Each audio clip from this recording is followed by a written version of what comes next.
There will now be an opportunity for silent prayer or meditation.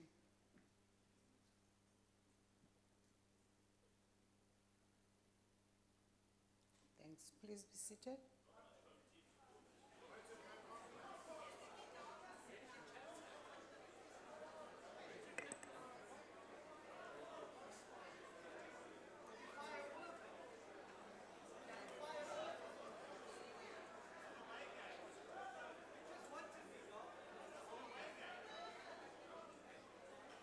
Honorable members, the only item on today's order paper is questions addressed to the President, which stood over from the 18th October 2018.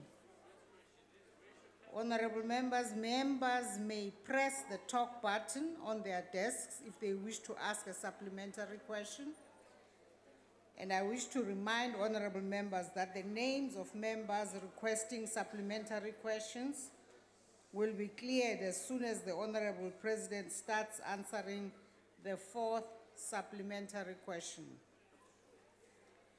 Honorable members, before we proceed, I would also like to remind you that question number 19 was approved as an urgent question for today's question session in terms of Rule 1415. As a result, the question will take precedence over all other questions. The question has been asked by the Honorable, the Leader of the Opposition. I request the Honorable, the President, to proceed to the podium.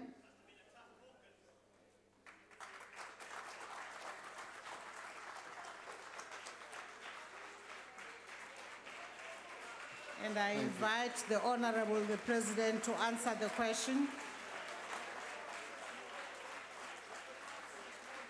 Thank you, Honorable Speaker, honorable members. Let me start by thanking you for your indulgence, for having been understanding. When I was supposed to answer questions here, I was indisposed, and you were kind enough to allow a postponement of this session to enable me to answer questions today. So I thank you for your understanding.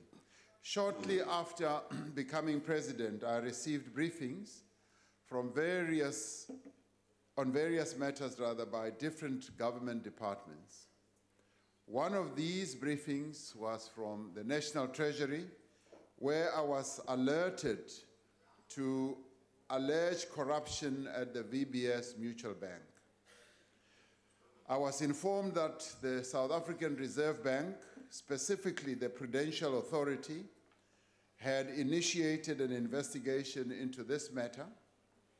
In response to my request for a comprehensive report on VBS, I received a briefing from Treasury as well as from the Reserve Bank on the report that was submitted by Advocate Terry Mudau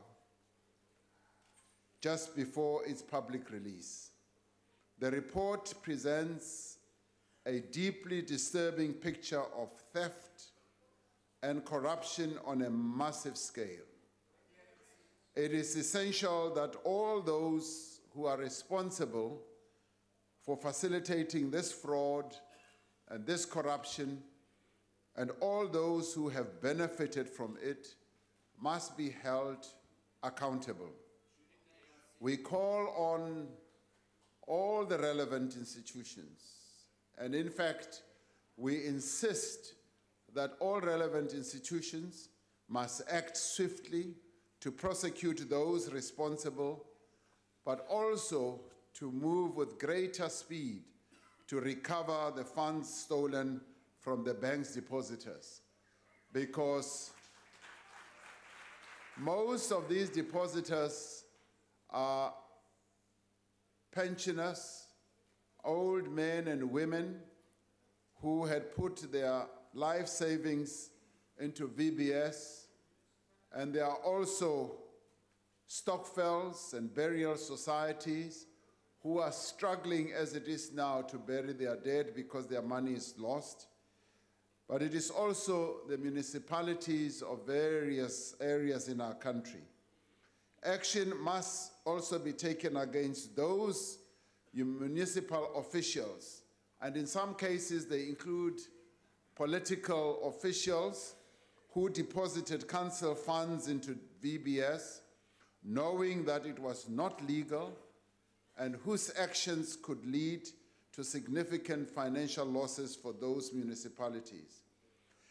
It is particularly, Madam Speaker, disturbing that many of the people who have suffered loss as a result of these crimes are the poor rural residents of our country.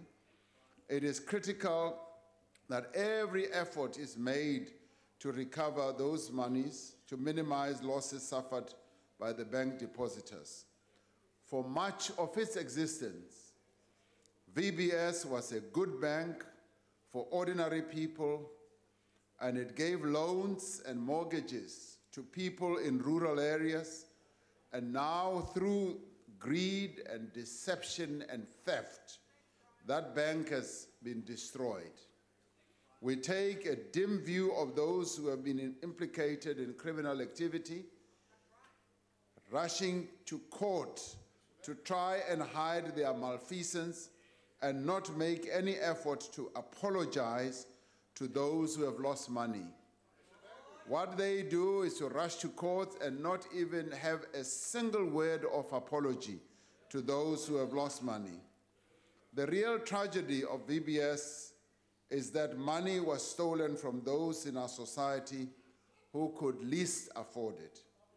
It is a tragedy that has repeated itself across several of our state-owned enterprises, in municipalities, and with respect to several private companies. For the sake of our people and our economy, I believe that we need to make a decisive break with those corrupt activities and build a new era of integrity and honesty in our public as well as public institutions and private institutions. That is why we must act against those who are responsible for destroying VBS, and for all those in private companies, in SOEs, and in other parts of the state who are trying to steal our country's future. I thank you. The Honorable Maimane.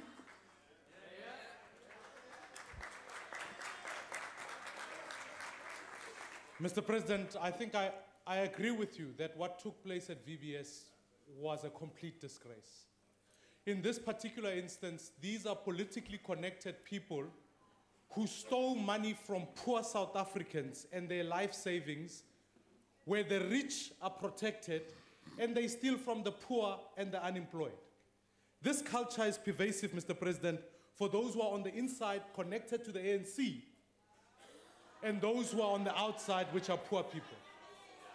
Now, Mr. President, here, I hold a proof of payment that was transferred to say R500,000 rands need to be transferred to a trust account called EFG2 on the 18th of October last year.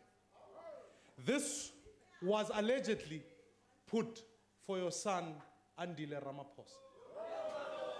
Following on to that, Mr. President, I have a sworn affidavit from Piet Venter stating that he was asked by the CEO of Bosasa that he must make this transfer for Andile Ramaphosa. Mr. President, we can't have family members benefiting. I would want to ask you right here today that you will bring our nation into confidence and please set the record straight on this matter, Mr. President. Thank you very much. The Honorable the President. No, thank you. Thank you, Honorable Maimane. This matter was brought to my attention.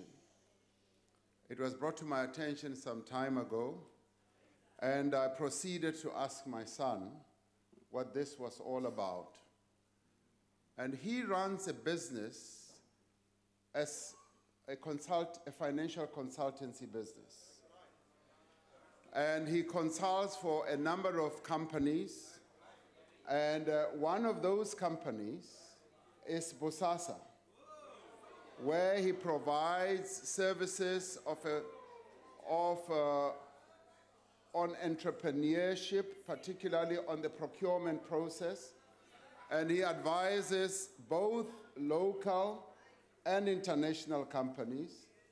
And this payment, I can assure you, Mr. Maimani, that I asked him at close range whether this was money that was obtained illegally, unlawfully, and he said this was a service that was provided, and to this end, he actually even showed me a contract that he signed with Bosasa, and the contract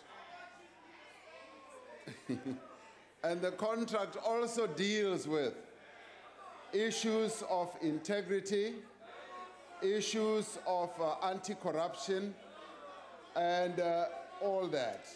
Order. Order, honorable members. Let's listen to the answer of the president. Cuba President. Now, on this one, I have made sure that I get the information as much as I can, and he is running a clear and honest business as an advisory service. As he has been trained with his business science as a consultant. So I have had no idea or inkling whatsoever in what he has informed me that these monies were obtained illegally. And if it turns out, Mr. Maimani, I can assure you, if it turns out that there is any illegality and corruption in the way that he has dealt with this matter, I will be the first, absolutely first, to make sure that he becomes accountable. Even if it means, I can assure you, even if it means that I'm the one who will take him to the police station, that I will be able to do. Because I am clear about that, and I can let you something else. I have told my children that you do not do any business with a state-owned enterprise. You do not do any business with government. That's what I've told them. But I do know, yes, they listen to me, but I do know from time to time, some of these errors, some of these activities can surface. But the filter that I want you to know I apply as their father is that if there is any illegality, if there's any corruption, I am going to be the first one and take them, if need be, to jail myself. That I will do, because I will not allow that. That's what I want you to know. The Honorable Mulibatsi.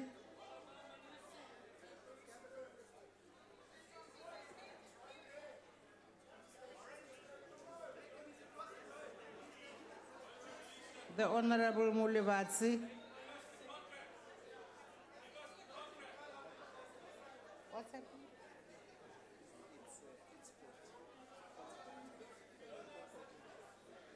Okay, can I call on Honorable Makadla?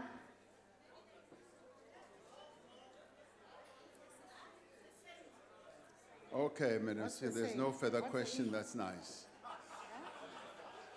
So these were false, okay. Yes.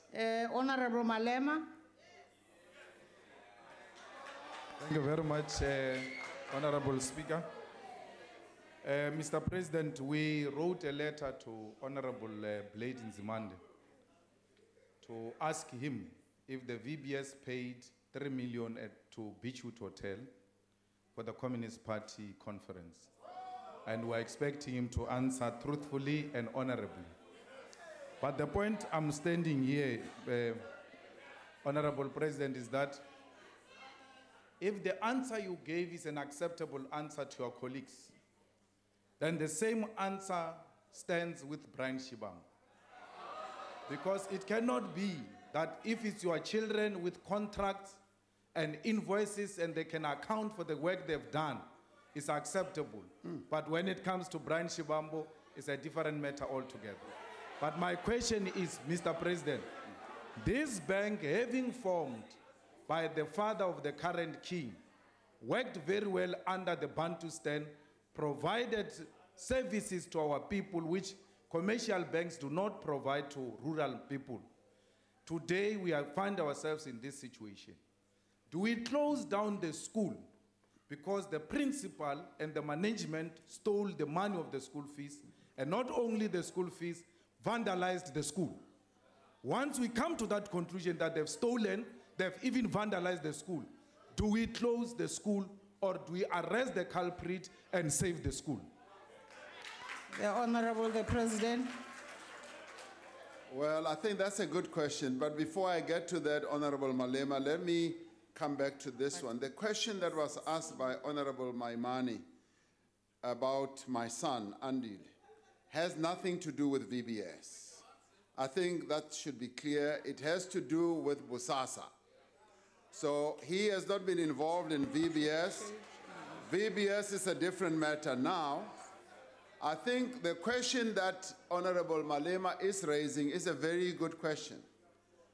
Do we close down the school because the principal has been involved in shenanigans and what have you? And clearly on that we say no. Now, I am one of those, Honorable Malema, who have a great deal of affection and almost loyalty to the VBS, because I've known about VBS way back because it operated in the place where my parents grew up and where I am from originally. Now, the problem with it is that it is laden with a great deal of debt. And the only way to clean it up is to put it into liquidation. However, the notion, the idea of a VBS, in my view, should remain alive, because that is a bank, as you correctly say, that served people in the rural areas, that served the poor, and that is the bank that many poor people in the rural areas had a great deal of confidence in, much more than many other banks. So I would say, in the end, we should revive VBS, maybe 2, raise it from the ashes, and re-establish a VBS which is clean, which will operate along the principles that the original VBS was established for. Once we've cleaned up this mess, I would support that VBS should be re-established and should rise from the ashes. So I agree with you on that score. And you should be applauding Tate Malema. How? The Honorable Sheikh Imam.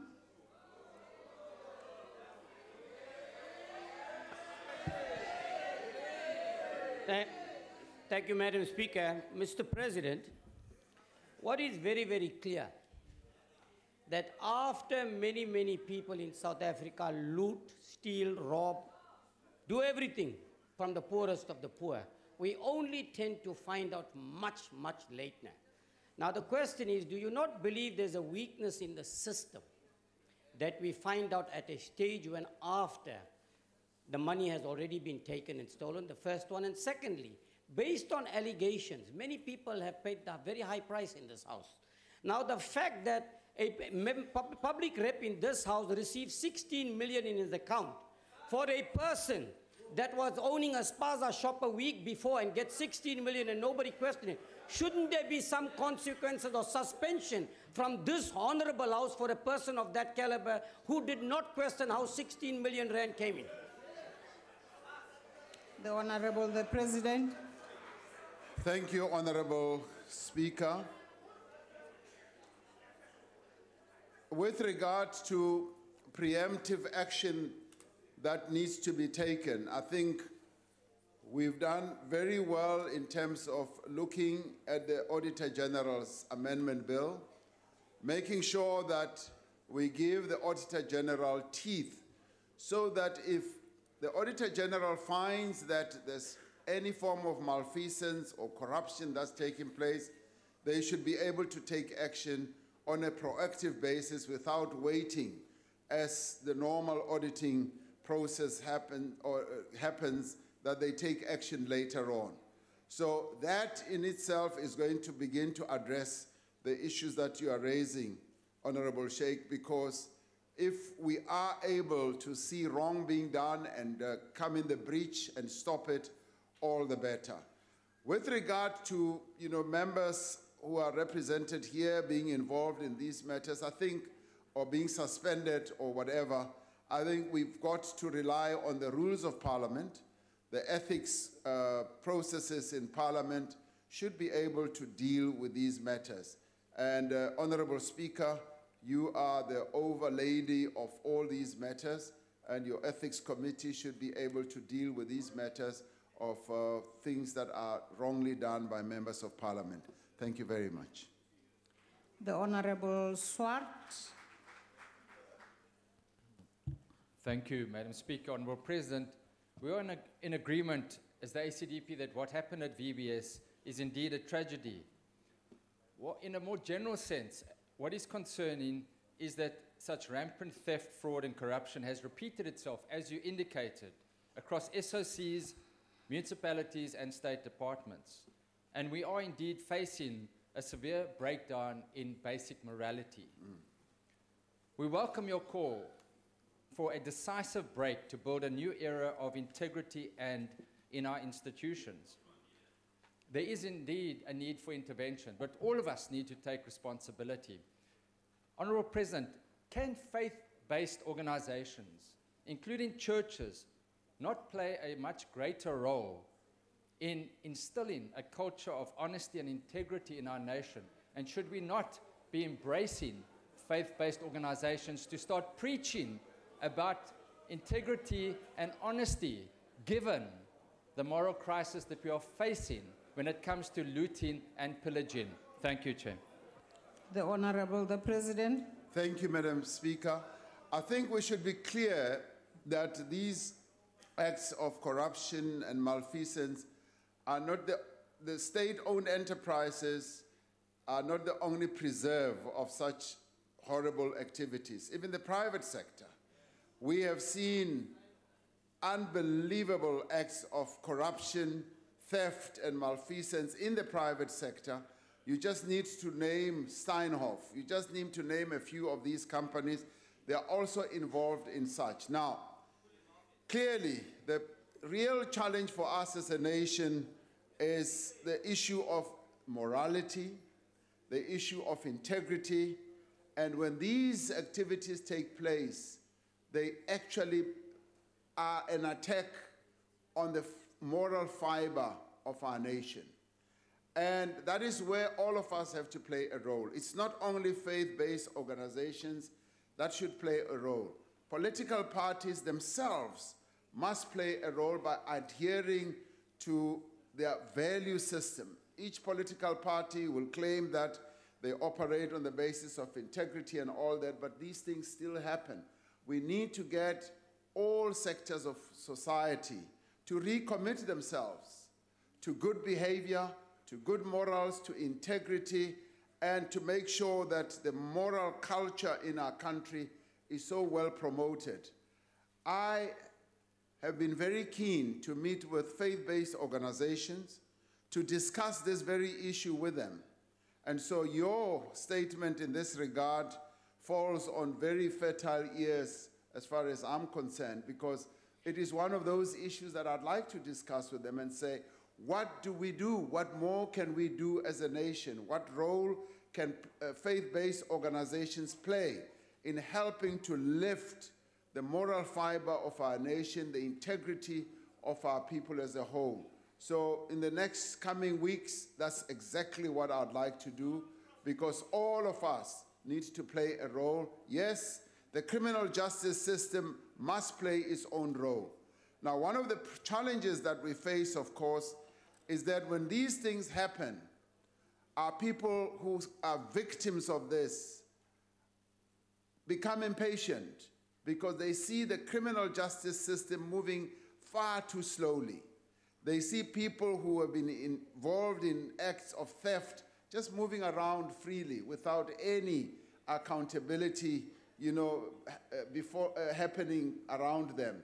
Now, that is where, for instance, we need a criminal justice system that is more precise, that is very quick in acting, so that we can reinstill the confidence of our people in their criminal justice system. And that is where maybe a discussion with faith-based organizations will also help, because they have a contribution to make. Thank you very much for coming up with that. Thank you. We now come to question number 20 that has been asked by the Honorable B.A. Hadebe. The Honorable, the President. The Economic Stimulus and Recovery Plan announced on the 21st of September outlined the decisive steps to rebuild investor confidence and mobilize investments to unlock the growth potential of our economy. The plan in many ways recognizes that infrastructure expansion, as well as maintenance of our infrastructure, is a critical driver of economic activity and has the potential to create a large number of jobs. Government, as we speak, is in the process of setting up the infrastructure fund that we announced, and this fund will manage government's infrastructure expenditure, which has been budgeted at 400 billion rand over the medium-term period, and to focus more on effective execution of such projects. In addition to this budgeted funding, state-owned enterprises will continue themselves to invest in new energy, transport, and water infrastructure. Government is seeking to build meaningful partnerships with the private sector to design the infrastructure fund and oversee project implementation. The fund itself is going to have wonderful benefits in that it is going to reduce fragmentation in infrastructure spend and will work with the Presidential Infrastructure Coordinating Commission to strengthen coordination and also will lead to the improvement of delivery. We will draw on individuals who have a range of expertise and who are well experienced in the delivery field, particularly with regard to large projects, including people who know about project management as well as who have engineering skills. The fund will develop a strong pipeline of bankable projects, and many of those projects are already on the table. And they will also help to improve project design. They'll prioritize projects effectively and strengthen the capacity of existing institutions that are tasked with project implementation. Now, National Treasury itself is exploring the possibility of establishing what we would call a blended concessional finance type of solution that will mobilize private as well as public sector funding. Opportunities to draw institutional investors, and there are quite a number of investors who have indicated their willingness to participate, particularly the pension funds, insurance companies are willing to participate in this, and we are exploring all this. And we will draw on the PICC and Government Technical Advisory Center and the Development Bank of South Africa and others to provide the technical assistance that they have. Both the Economic Stimulus and Recovery Plan and the Framework Agreement, as well as the that were adopted at the recent Presidential Job Summit, also identified projects and what needs to be done in infrastructure, in mining, in tourism. Government has prioritized a number of key reforms in quite a number of these sectors. Now, as we all know, the mining charter has been revised. This is the outcome of extensive consultation between various role players. And in agriculture, we will finalize the signing of 30-year leases to enable farmers to mobilize funding. Now, all these things are going to add on to the resolve that we have to make sure that the stimulus package works effectively.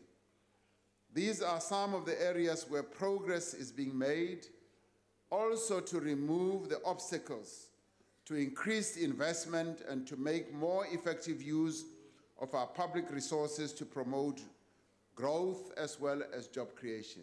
I thank you. The Honorable Khatebe. Thank you, Honorable Speaker.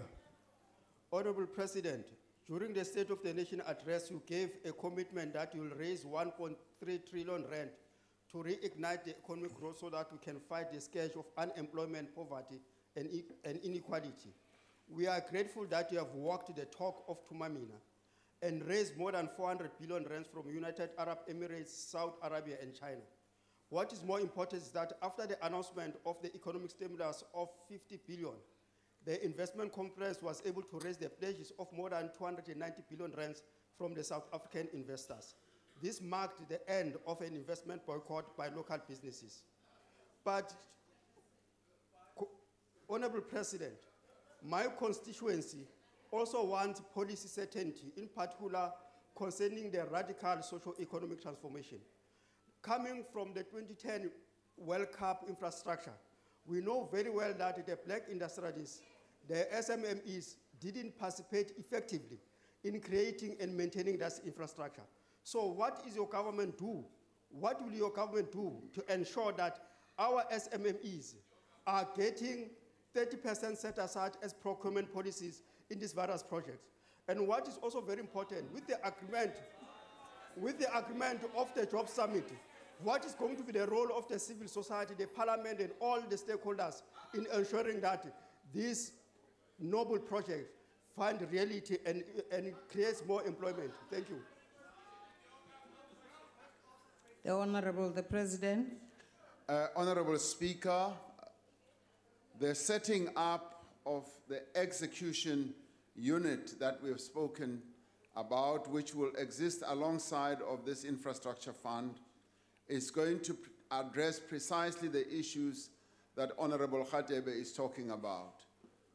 The extent to which small and medium enterprises and emerging black businesses will participate in infrastructure projects is going to be something that this unit will look at with the eye of a hawk to make sure that, yes, there is set aside for small and medium enterprises and particularly black emerging businesses, that they participate effectively in these projects and that they are not just bystanders. One of the things that clearly we want to focus on is not just the infrastructure build, but it is also infrastructure maintenance. Maintenance is one of the key issues that we need to look at. Yesterday, I had the occasion to go to the Free State and visit a clinic in an area called Heidedal. There is a clinic there and it has existed for a number of years. And as you walk into the clinic, you clearly see that it has not been maintained over many years. And the result of that is we now need to do major repair work over maintenance, small projects that we could have worked on over the number of years. So maintenance is therefore very important.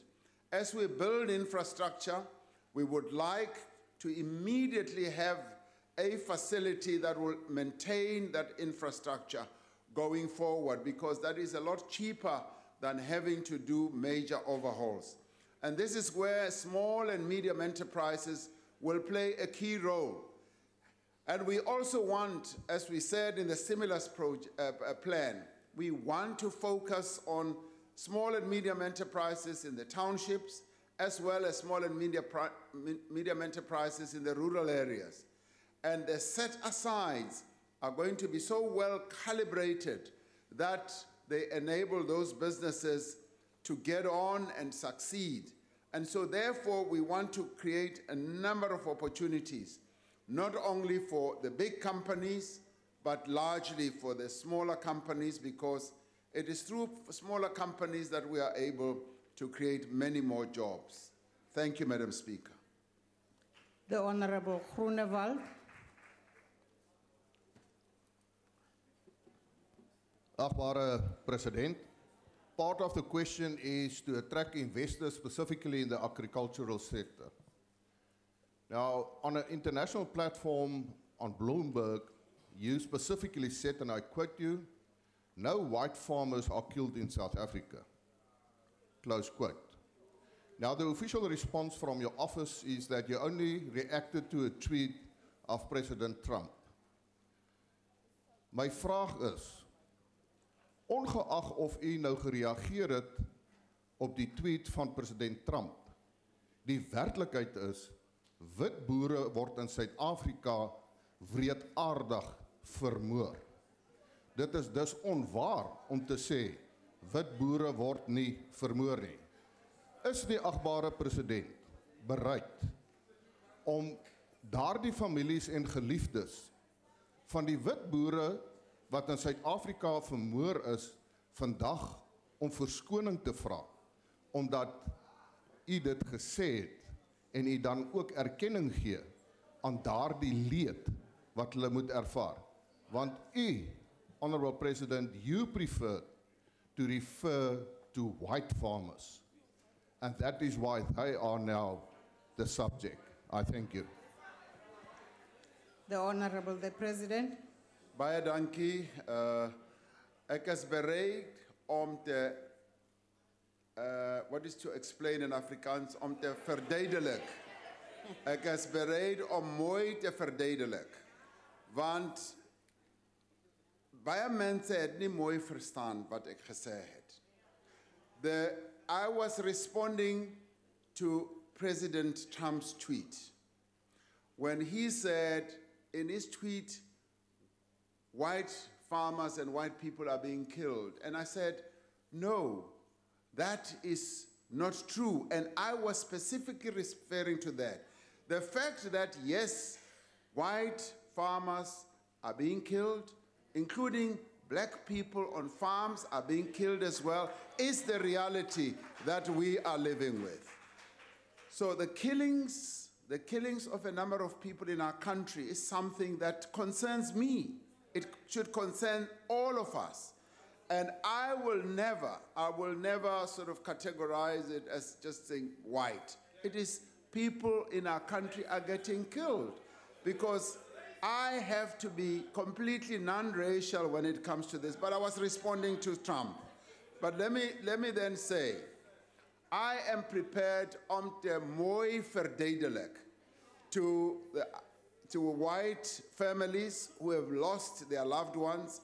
And let me also add that I've been one of those who, as these killings have happened on both sides, I've taken time to phone some families, black and white, and say, I am sorry that this has happened because I see that as my task as president to be a nation builder and not to be parochial in what I do.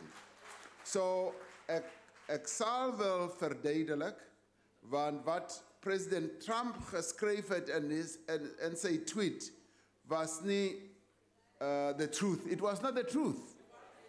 There's nie die waarheid nie. Why is my Afrikaans disappearing today? But then again, maybe it's because it's a Tuesday. My Afrikaans is baie mooi on Friday. The Honorable, sorry. So that is my answer to that. Thank you. The Honorable Maimane.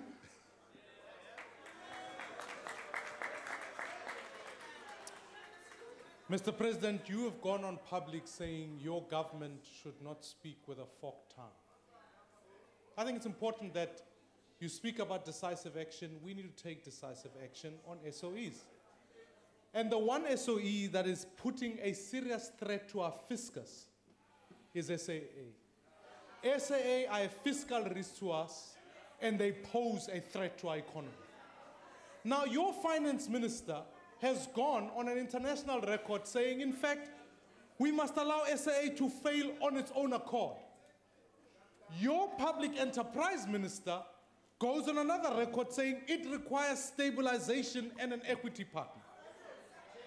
Mr. President, it sounds like this is the very forked tongue you are describing. Now, can you settle with any investor, any South African, what exactly is your government's policy on SAA and set the record straight as it pertains to this fiscal risk to the people of South Africa? What is your policy exactly? The Honorable the President. Thank you, Madam Speaker. Honorable Maimane, I know your policy and approach on SAA is that it should be closed down. That's what you keep saying. Now, here is the real reality. Here's the real reality. SAA is laden with debt right now as we speak. It's laden with debt for a whole number of reasons. It is an enterprise, yes, that's 100% owned by the government, that has been operating in a very difficult sector. And you could say that, but other airlines are doing well. Yes, it is so, but it is especially laden with debt and with its own legacy challenges and problems. Now, here is the problem. If you were to say today that, yes, sell SAA, you would not even be able to get any value for it. You would have to possibly pay somebody to take SAA out of your hands.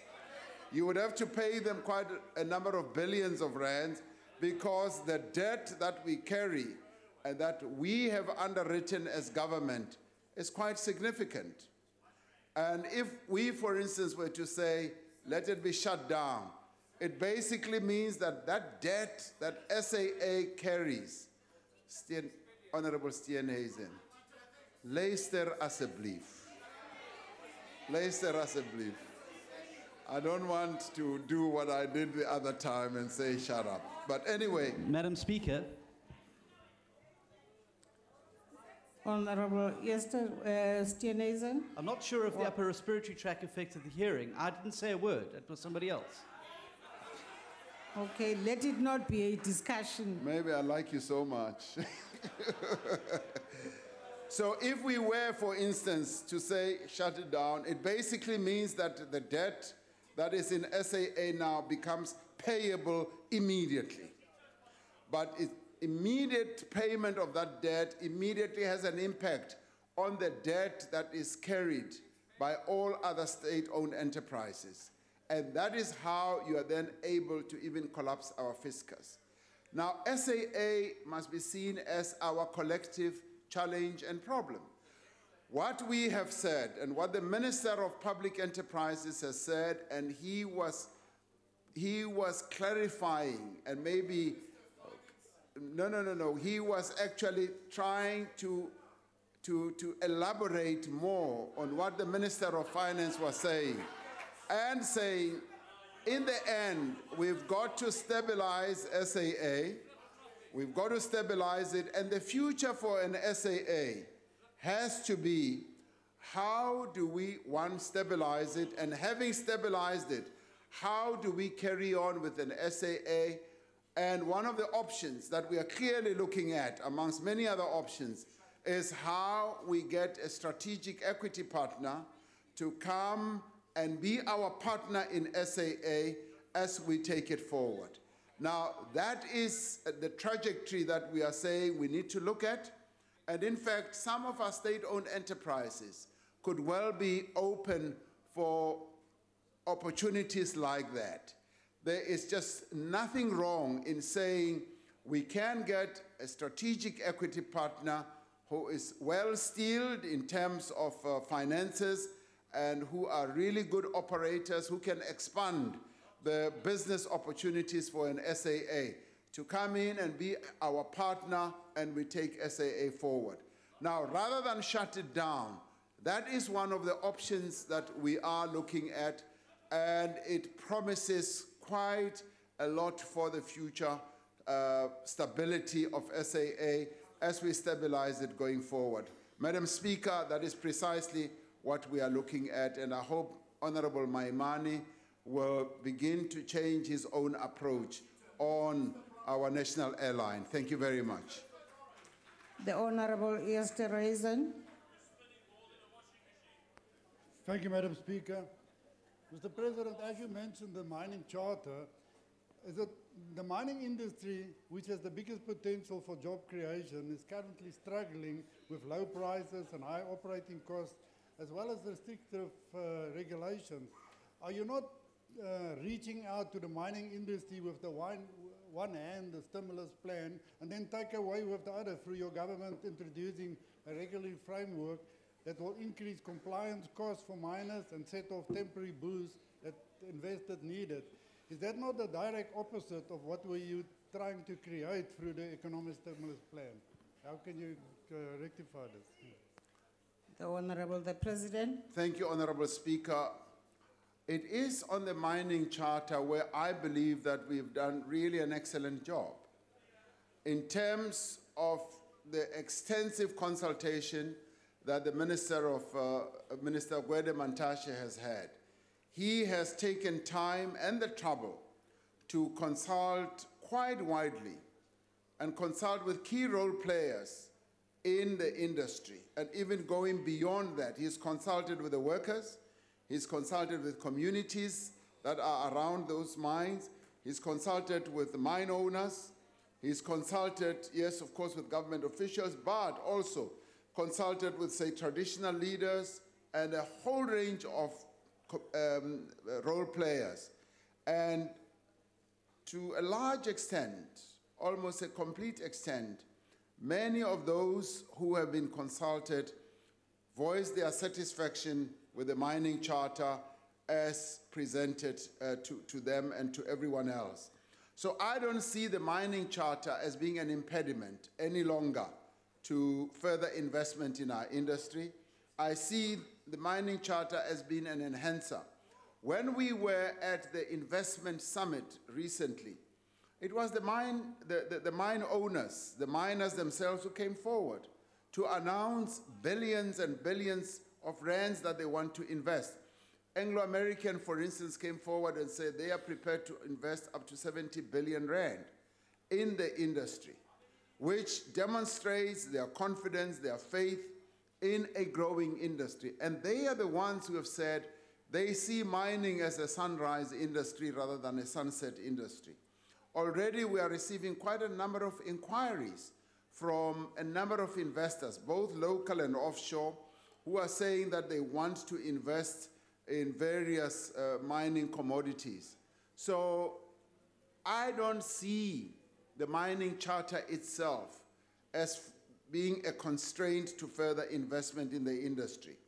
And of course, there are other issues that still need to be addressed. For instance, energy is a major challenge to the miners.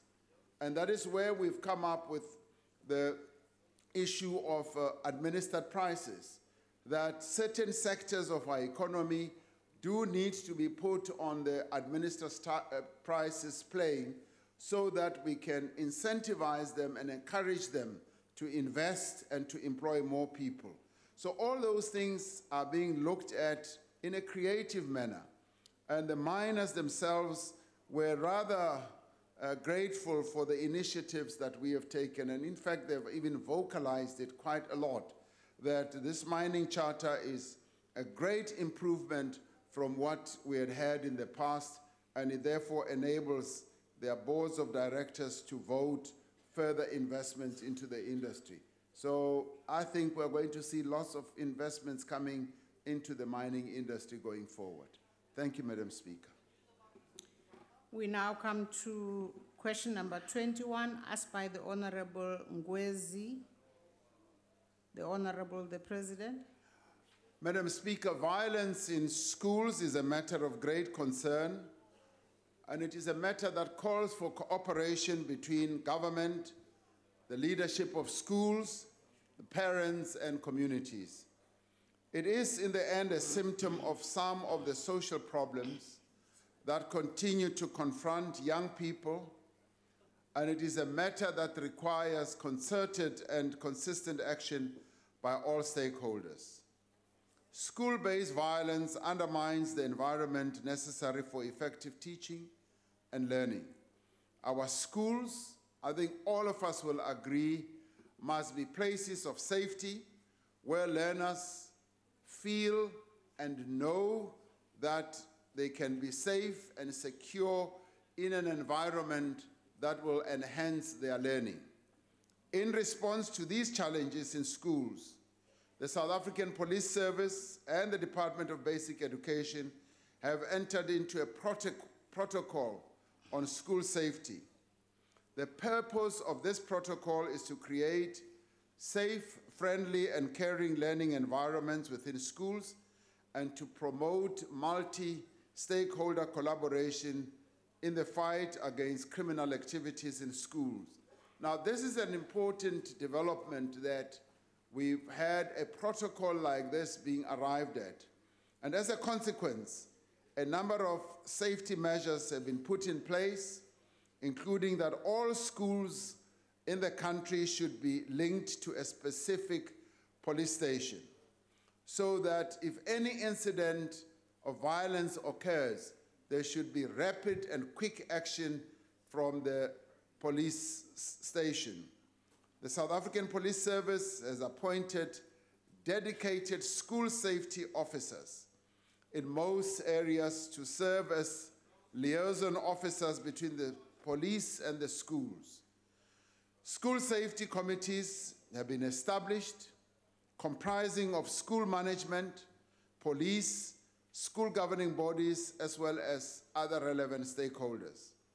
The police themselves, in collaboration with various stakeholders, undertake social crime prevention programs that focus on issues such as substance abuse, that also focus on a very prevalent type of activity like bullying, violence prevention, sexual offenses, and cyber-related matters. The majority of pupils that are involved in criminal activities are also affected by social challenges in their communities, such as substance abuse, domestic violence, as well as other crimes. Now, to address these, the Department of Basic Education, as well as the South African Police Service and Social Development and Justice, have convened a School Safety Summit. School safety also featured prominently in the National Youth Crime Prevention Summit held recently this year.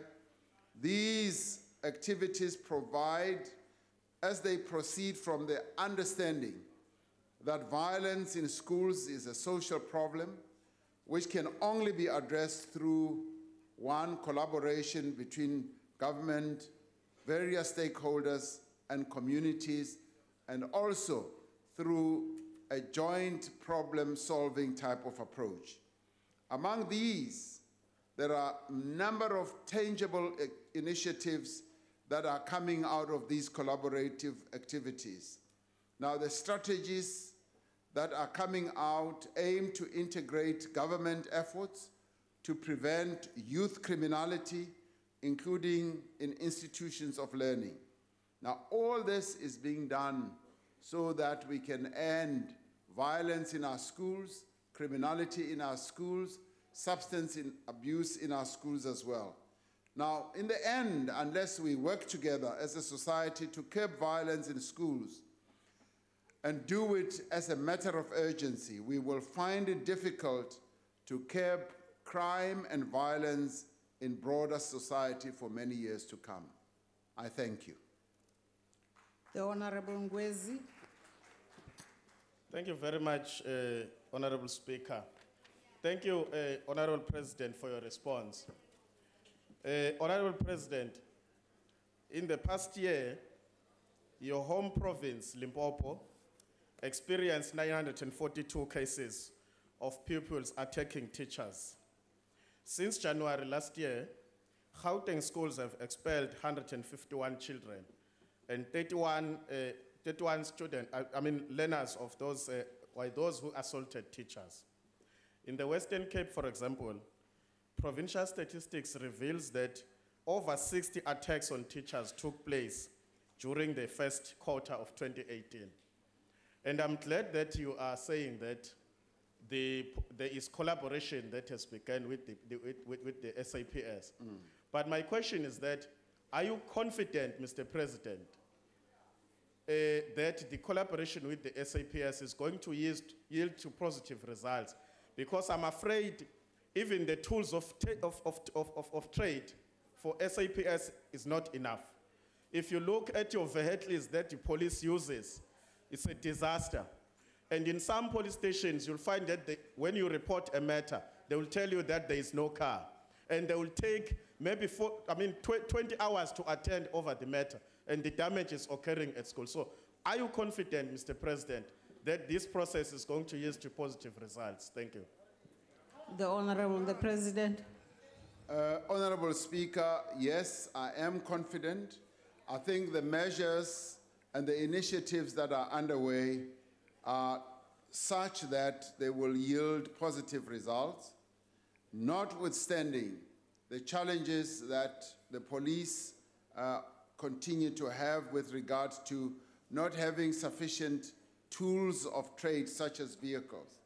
Now, the collaboration that we are enhancing and we are talking about between all stakeholders in the school environment is very important because it lays a very good foundation to be able also to help us to address these challenges of the lack of tools of trade, vehicles, and what have you.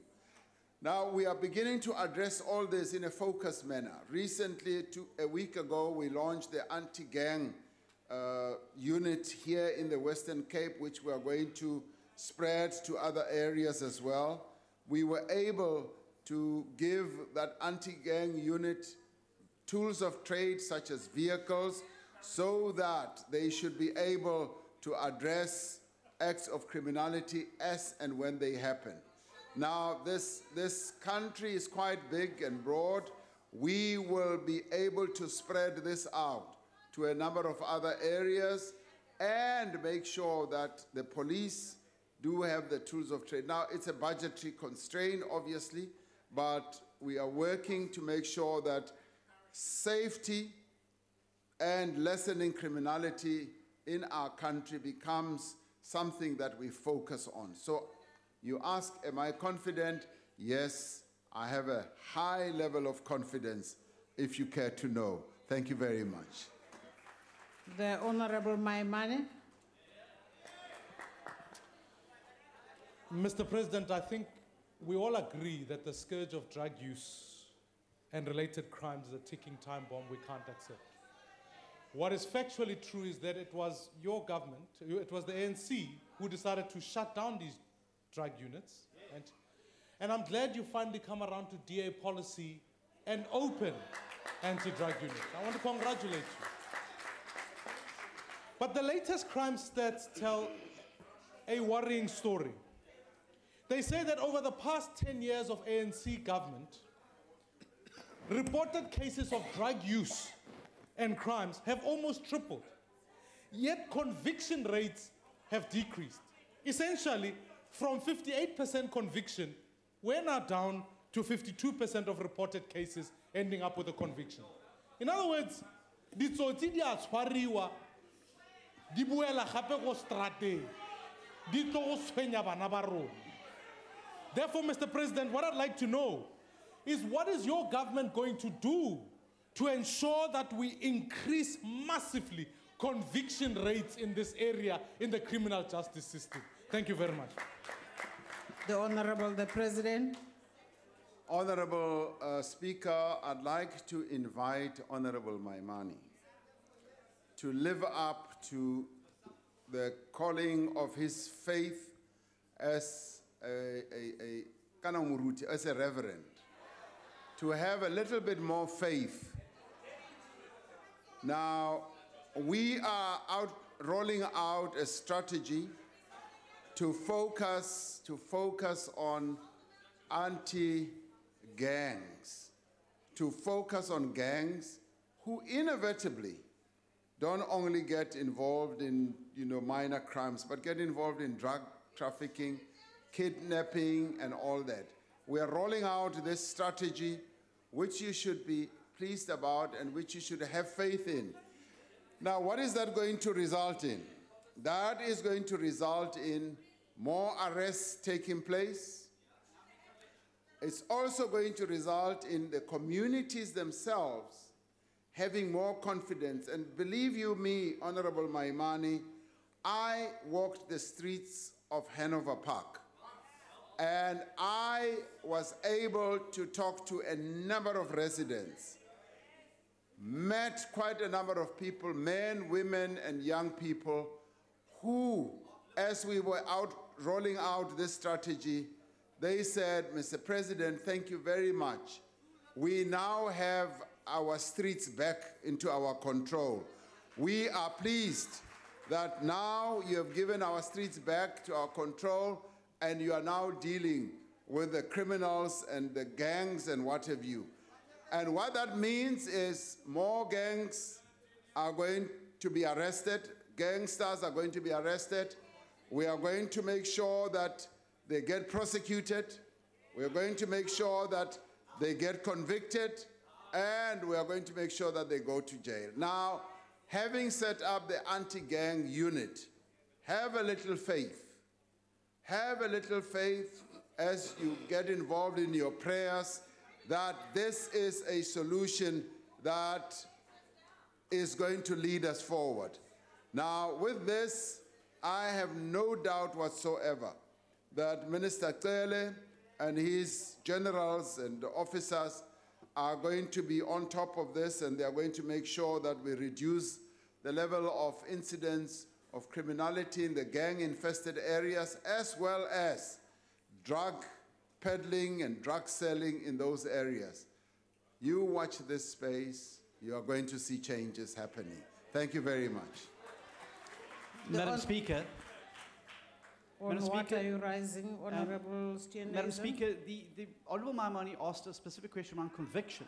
The gang unit is not going to be dealing with convictions. They deal with the arrest. That's not the problem. The problem is conviction. The President hasn't answered the question. Honorable Steenhuisen, please take your seat. Let's proceed to the next supplementary question, and that is Honorable Sheikh Imam.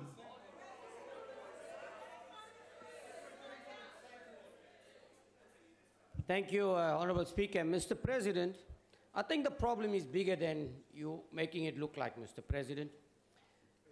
You're not taking into consideration the contributing factors to the crime. If you take particularly the Western Cape and the special planning, if you look at the issue of the housing in the Western Cape, if you look at the fact that there's no water and sanitation, there is no roads even for the police to go into to be able to go and deal with the crime. The drug and substance abuse, knowing that alcohol was one of the most serious contributing factors to crime and murder in the Western Cape.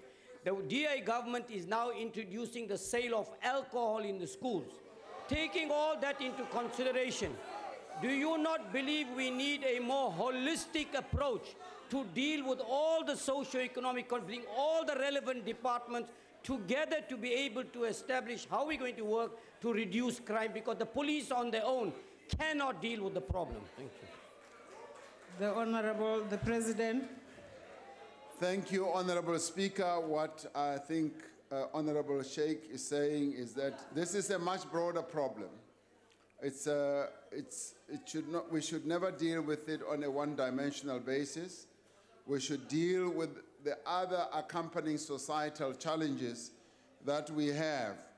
And some of those have to do precisely with what he has articulated, the issues of poverty, the issues of unemployment, and issues of a number of people not having adequate housing and not even having the requisite facilities in their homes, water and sanitation, and not even enough roads even for where the police can go. So that is really what is at the core of this. And having been to Hanover Park and having exchanged thoughts and views with a number of people there, one can see that the societal challenges and problems that our people are living under is quite immense. And the other one that I saw acutely is that many young people drop out of school. They drop out of school after possibly 9 years of schooling, and then they become susceptible to getting involved in acts of criminality, and they become victims. But let alone those who become direct victims as a result of being shot at when they are either going to school.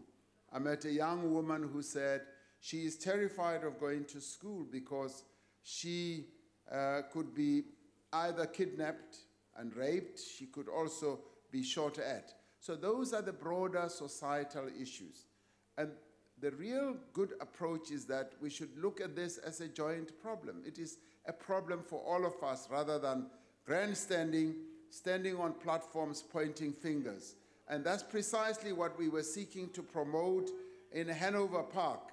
And the community of Hanover Park embraced this type of approach, where they said they are prepared to work with police, they are prepared to work with all other role players to have a collaborative approach to reducing the levels of criminality, levels of gangsterism in their area.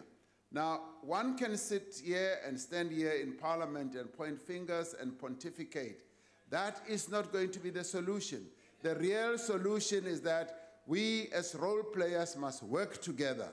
We must work together and walk those areas so that we can get to understand the needs of our people, as one did when we went through Hanover Park. And the police are now amongst the people. They are living amongst the people, and they are helping to reduce the levels of criminality amongst the people.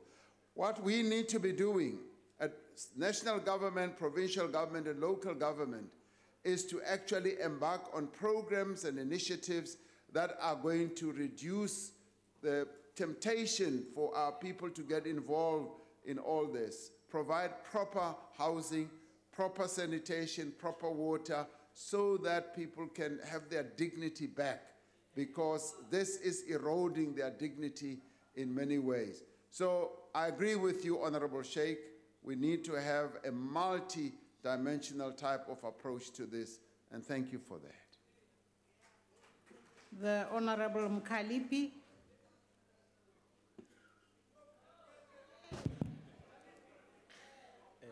Speaker, You're not Mkalipi. in terms of some rule, can I take this question? Please do. Thank you. Honorable President, you know, this phone doesn't have a camera. You might want to start ordering it for cabinet members, because it will save us a lot from some of the embarrassing activities it doesn't have a camera. It can't even be hacked, this phone. Can I come maybe give it to you after, so you can have a model of what phones might be critical for honorable cabinet members? And anyway, I'm very worried about the criminalization of the youth and the children. The fundamental question here is, what kind of a society loses control on its children?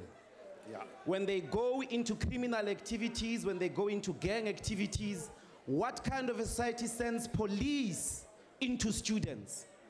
It's a society that has lost the responsibility to educate those students. It's a society that has lost the power to prepare a future for this youth. So why don't we diagnose the problem properly? Because it's not one or two students that are stabbing each other. It's a phenomenon of gangs, of drug and alcohol abuse, signifying the failures of the last 24 years to properly run a society. Why should we be sending police to children? Why don't we send social workers? Why don't we create jobs for them? Why don't we give them proper qualified teachers who are going to keep them interested in education and not getting into drugs and alcohol abuse? I think it's a shame that our solution is to criminalize those kids. Honorable Member. Speaker, On a point of order, there's an incident which earlier on when the Honorable Ndlozi was speaking, the Minister of Home Affairs was doing this. It looks like he's bringing his past activities here in Parliament. Must not allow that here. Must not Honorable allow Shibambu, that's not a point of play with order. wrong things here. Please. Honorable President. On a point of order, Madam Speaker. Honorable. Yes, Madam Speaker. May you please rule that the conduct of Minister Lindiwe by doing this pinky signal is very unparliamentary in view of the issue of the camera and the mouth issues. Thank you. Children are watching these proceedings, and for her to be doing like this, it's a very, very unparliamentary. We'll deal with that issue later. Right now, I'd like to ask the Honorable the President to respond to the supplementary question by Honorable Ndlozi. Honorable President. Thank you, Honorable Speaker. Let me immediately say, and this might surprise Honorable Dr. Ndlozi, that I agree with him. We should desist from criminalizing our children. We should rather... Speaker, I want to check if the President agrees on the phone or what. No, Honorable Malema, please. Please proceed, Honorable President.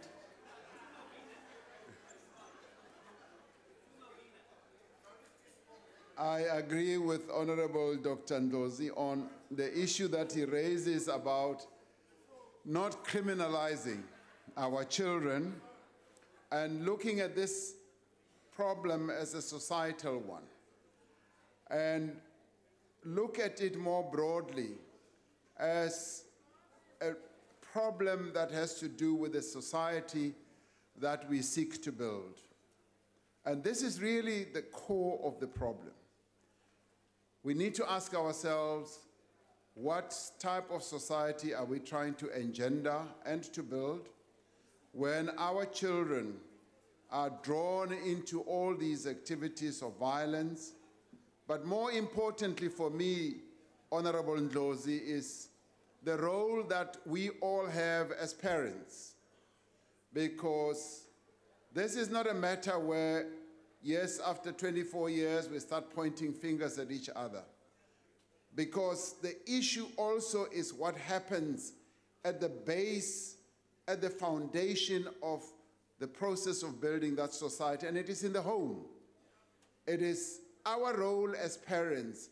What do we do with the children that Providence has given us to bring up? We bring them into this world, and how do we bring them up? Because that is where the real challenge is. And I saw it for myself, not only in Hanover Park, but all over as you go through the length and the breadth of the country. You actually see the lack of real commitment amongst us as parents.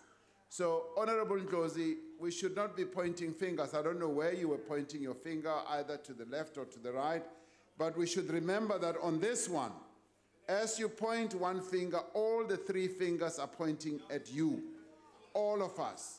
And if we say we should be ashamed, it should be all of us ought to be ashamed that we have children who either behave in that way in schools, but also children who drop out of school. As I spoke to a number of young people in Hanover Park, I found that easily more than 50% of those children I spoke to have dropped out of school after 9 years of schooling, and they are now just roaming around. It was broad morning when we were there, and I kept asking, why are you not at school? They've dropped out, and they're now susceptible to being drawn in by gangsters, but also in the schools themselves. As you say, we shouldn't criminalize our children. We should, yes, roll out more social workers. We should roll out more community workers, and they should be the ones who go amongst our children rather than the police. The police in the end, yes, they are almost the last line, acting as a preventative team that should be looking after society when the wheels come off. We as parents must make sure that we play our role to bring up children, and that is the type of society that we should build. And it is our collective responsibility. Honorable Ndlozi, it is your responsibility as much as it is mine to make sure that our children are well brought up and we ensure that they are not susceptible to violence in schools and drugs and what have you. So let us do the right thing as parents of our children in South Africa. Thank you very much. We now come to question number 22, asked by the Honorable Olomisa. The Honorable the President. Honorable Speaker, there are several reasons for community protests, ranging from local service delivery failures to broader concerns about issues of crime, municipal demarcation and corruption, and failure of governance. Many of these protests, both those that are peaceful and some of those that tend to be violent, reflect the severe weaknesses in our governance structures at local level. They also reflect poor consultation processes with communities and a perceived distance between communities and their public representatives at all levels. It is necessary to address the causes of these protests in a holistic and in an integrated manner. That is why national government is working with provincial and local governments to improve the delivery of services, to build and maintain municipal infrastructure, and to strengthen financial and other governance areas. Now, if we focus on the stimulus and economic recovery plan, you will have noted that a section of that deals with what we have to do in local government. Minister Mkhize is busy with all that now, having identified in a number of municipalities in our country where, for instance, protests have been taking place, what interventions we need to embark upon. And quite a lot of resources have been laid out to do precisely that. Now, to ensure that there is a systematic response to causes of protest, the government has established the Interministerial Task Team on Service Delivery Integration and Alignment. And it includes a number of ministries that have to do with issues of that impact on local government. And this team has adopted an approach to enhance integrated planning as well as budgeting. And we are going to be focusing on 8 metropolitan municipalities, 43 local municipalities, and 6 priority district municipalities. Now, together, these municipalities account for over 87% of all households living in informal settlements and backyard villages. They also constitute over half of all service delivery backlogs and have the greatest number of recorded service delivery protests. We've already identified and isolated where all these are happening, and we are now coming up with clear interventions that are going to address these. Now, a set of strategies and action plans are being developed, focused on the short, medium, and long-term interventions in 57 pilot municipalities, as outlined in the Stimulus and Economic Recovery Plan. The work of the team that has been set up is supported by a program of management office located in MISA, the Municipal Infrastructure Support Agency, and this office is going to draw quite a number of other key technical people from a number of professional engineers and planners. It is necessary to ensure that the intergovernmental alignment, since the issues at hand cut across national, provincial, and various local competencies, that it is there. And at the same time, it is necessary for public representatives, including MPs and ministers, to engage with communities on an ongoing basis to ensure that these needs, as well as the concerns of our people at that local level, are addressed. Because as I alluded to earlier, these protests happen not because our people are mad, they happen because there is system failure in regard to consultation about a whole variety of matters, but there's also a failure of governance.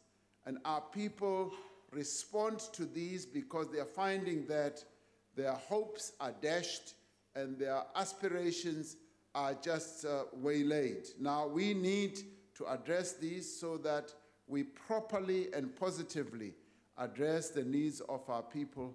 We are embarking on this process, Honorable Holomisa, and we will do it with good effect because we have already identified what the real key problem is. Thank you, Honorable Speaker. The Honorable Holomisa. Thank you, Mr. President, for your response. I have often noticed that the Honorable Minister of Police, Begikele, is singularly visible as a public representative when violent protests occur. I would like to know, notwithstanding what you have just said to us in this house, why kusoloko kunguye yedwa angahambi ne-Minister of Water Affairs, i-Minister ye-Housing? Why is behlele ofisini kunguye yedwa lo? So we would like to see to it that they accompany him. Kunga address only issues like protest and violence, but to address issues is bakhala ngazo. Because So awunambuzo, Hlekazi. Goes. The Honorable, the President, you might want to just comment. Yes, Honorable Speaker, let me thank Honorable Holomisa for that observation.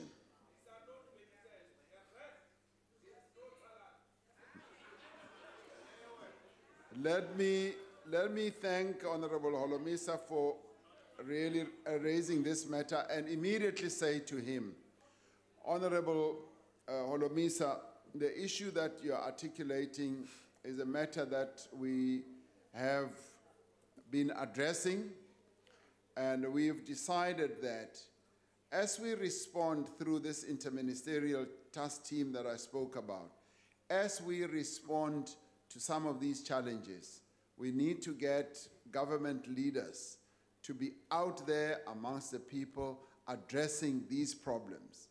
And once we know that it is a housing problem, we should get, yes, the Minister of Housing or Deputy Minister being out there, including if it impacts on sanitation or water, they must be out there. And yes, we should not only look at it from a policing point of view, we should look at it more broadly. And Minister Cele has been very active in this regard, which I'm glad you have noticed. But similarly, other ministers have been also busy with a whole range of other things. And we are now going to be adding various government leaders, ministers, to be able to deal with all these challenges and problems. But once again, thank you very much. It is a most positive intervention. Diabulela, General Wam, Diabulela. Speaker, can I check quickly? No, Honorable Please, Speaker, Malema. it's very urgent. Do we have a Minister of Housing? Do we really have a Minister of Housing? Honorable Malema, please take your seat. The Honorable Maimane.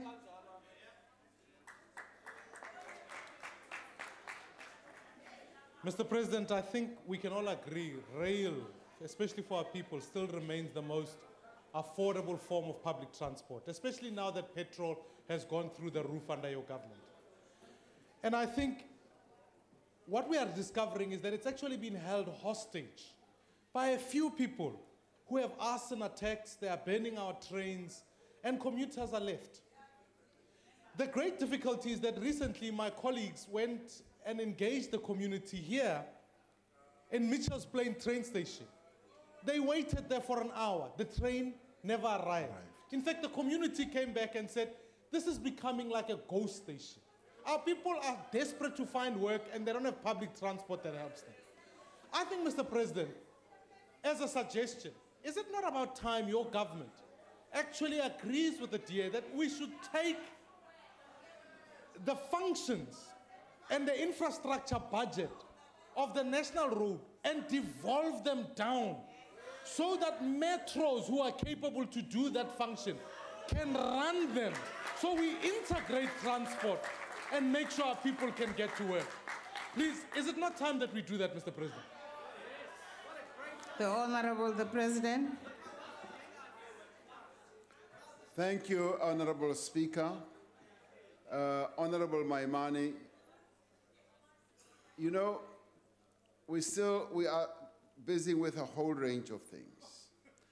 And crafting an integrated transport system is one of those things that we need to work on, because the legacy that we got from apartheid is so horrible in the way that our transport system was calibrated. It was calibrated in the typical apartheid way, where the issue of spatial development just poisoned everything in the way that our people were relegated to faraway places. So right now, the country is working on an integrated transport system. And as we do so, I would welcome your thoughts and your proposals in terms of how best we do it. Now, you may think that it's best to do it at the metro level. You may think that it's best to do it at a local level, but it is a matter that all of us needs to put our heads around, but particularly to deal with the issue of the spatial landscape of our country, how our people have been accommodated over the many years of apartheid misrule, and the impact that it has today in moving our people around. Yes, through trains, through buses, through taxis. All this needs to be looked at in a broader way. So the time arrives for this when we have a much broader integrated transport system. And then I will welcome your views as far as that is concerned. Now, let's come to the issue of the trains. The issue of the trains, yes, is a challenge. It is a challenge from a criminal prevention type of viewpoint, and the Minister of Police is dealing with that. Those gangs and those individuals and those people who are targeting trains, particularly here in the Western Cape, who are burning our trains, who are destroying our trains, that is a burning platform that we need to attend to, and we are attending to it right now as we speak. And in the end, the efficacy of the service that is then deployed by PRASA in terms of getting trains to arrive on time, to be able to transport our people, is a second issue that needs to be addressed.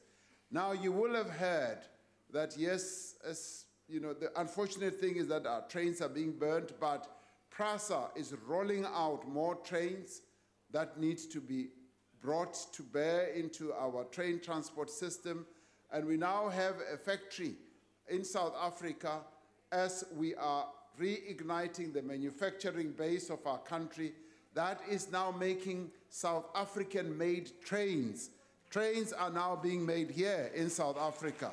And we are now going to, as we craft this integrated transport system, we are going to be making trains.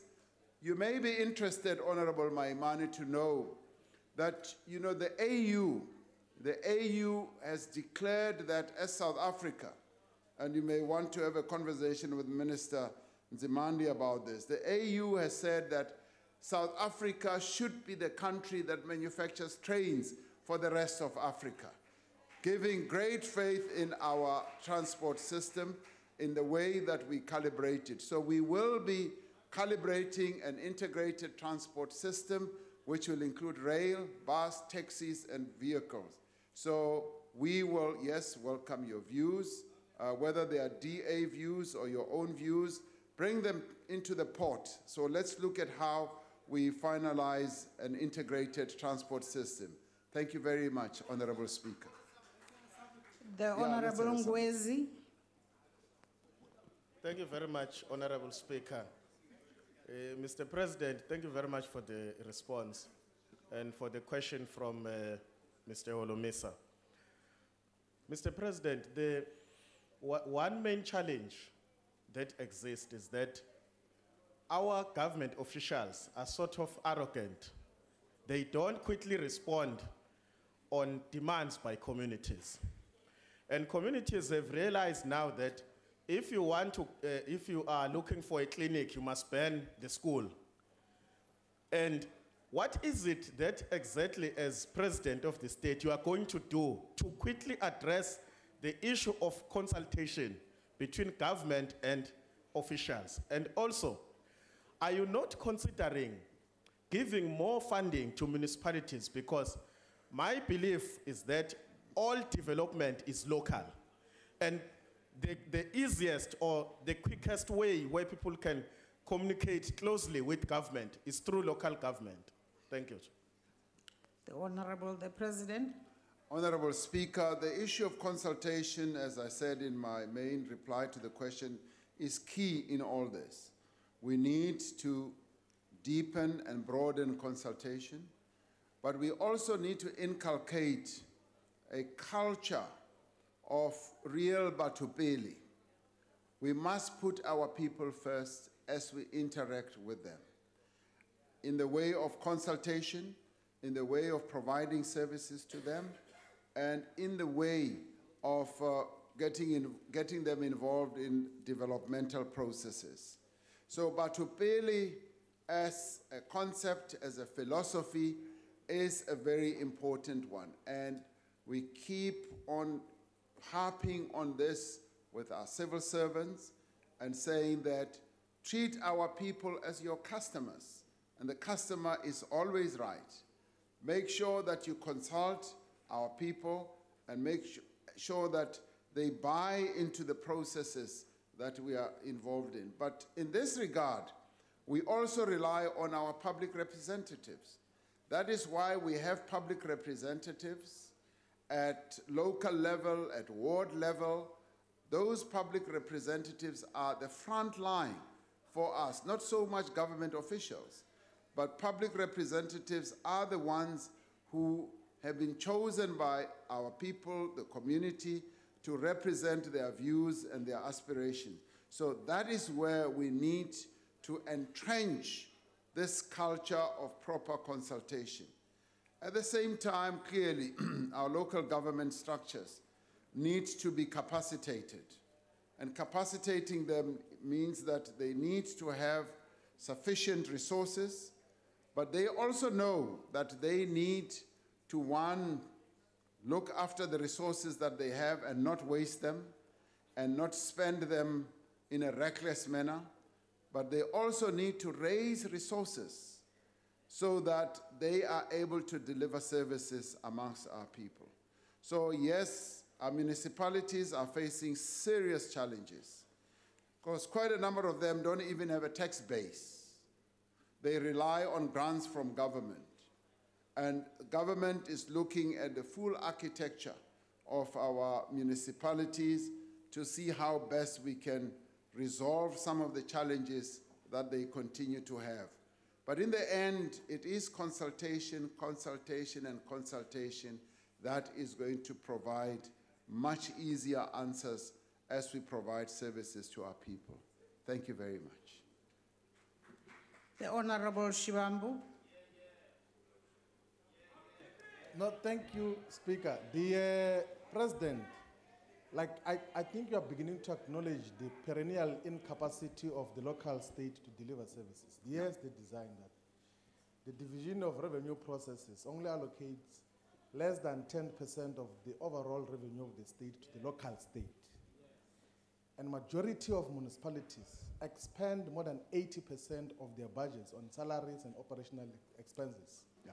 In the medium-term policy statement, the Minister of Finance said that 113 municipalities have got unfunded, have adopted unfunded budgets. Don't you think that the whole design of the division of revenue process and the manner in which municipalities are structured is fundamentally flawed?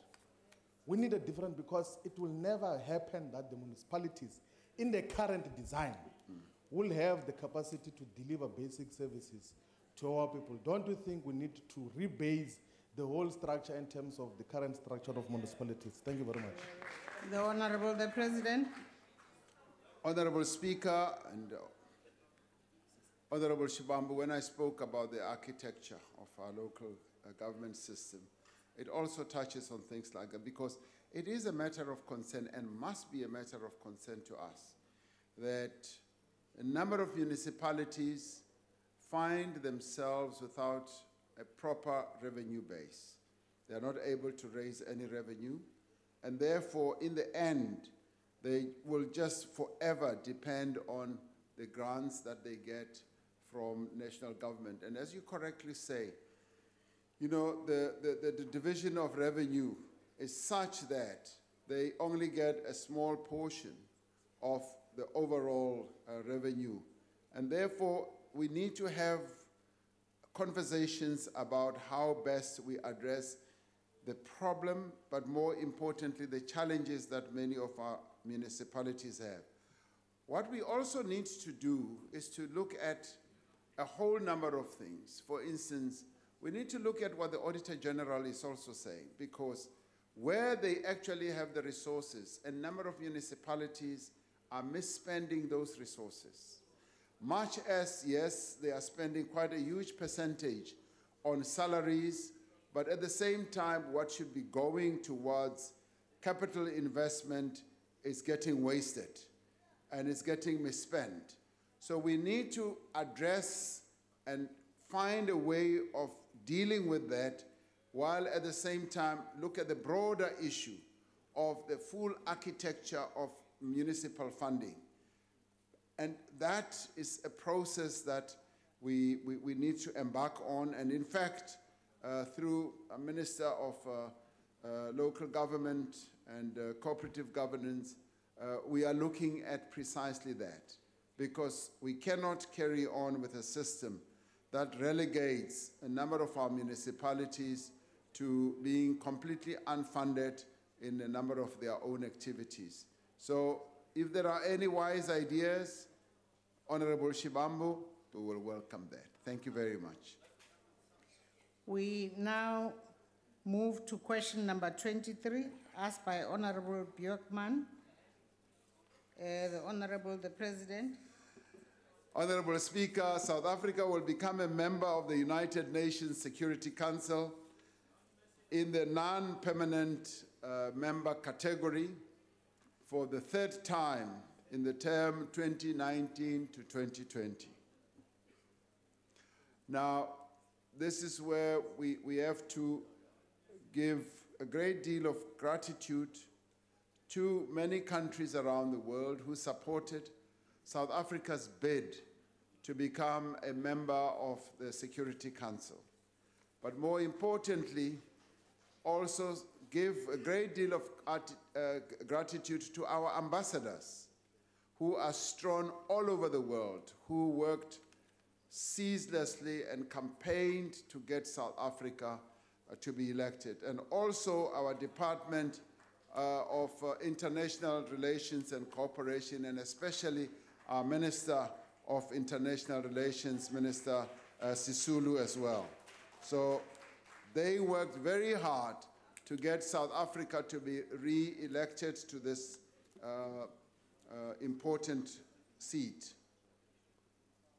Now, what we will do, we will use our term on the Security Council to advance President Nelson Mandela's legacy by focusing on conflict prevention and mediation.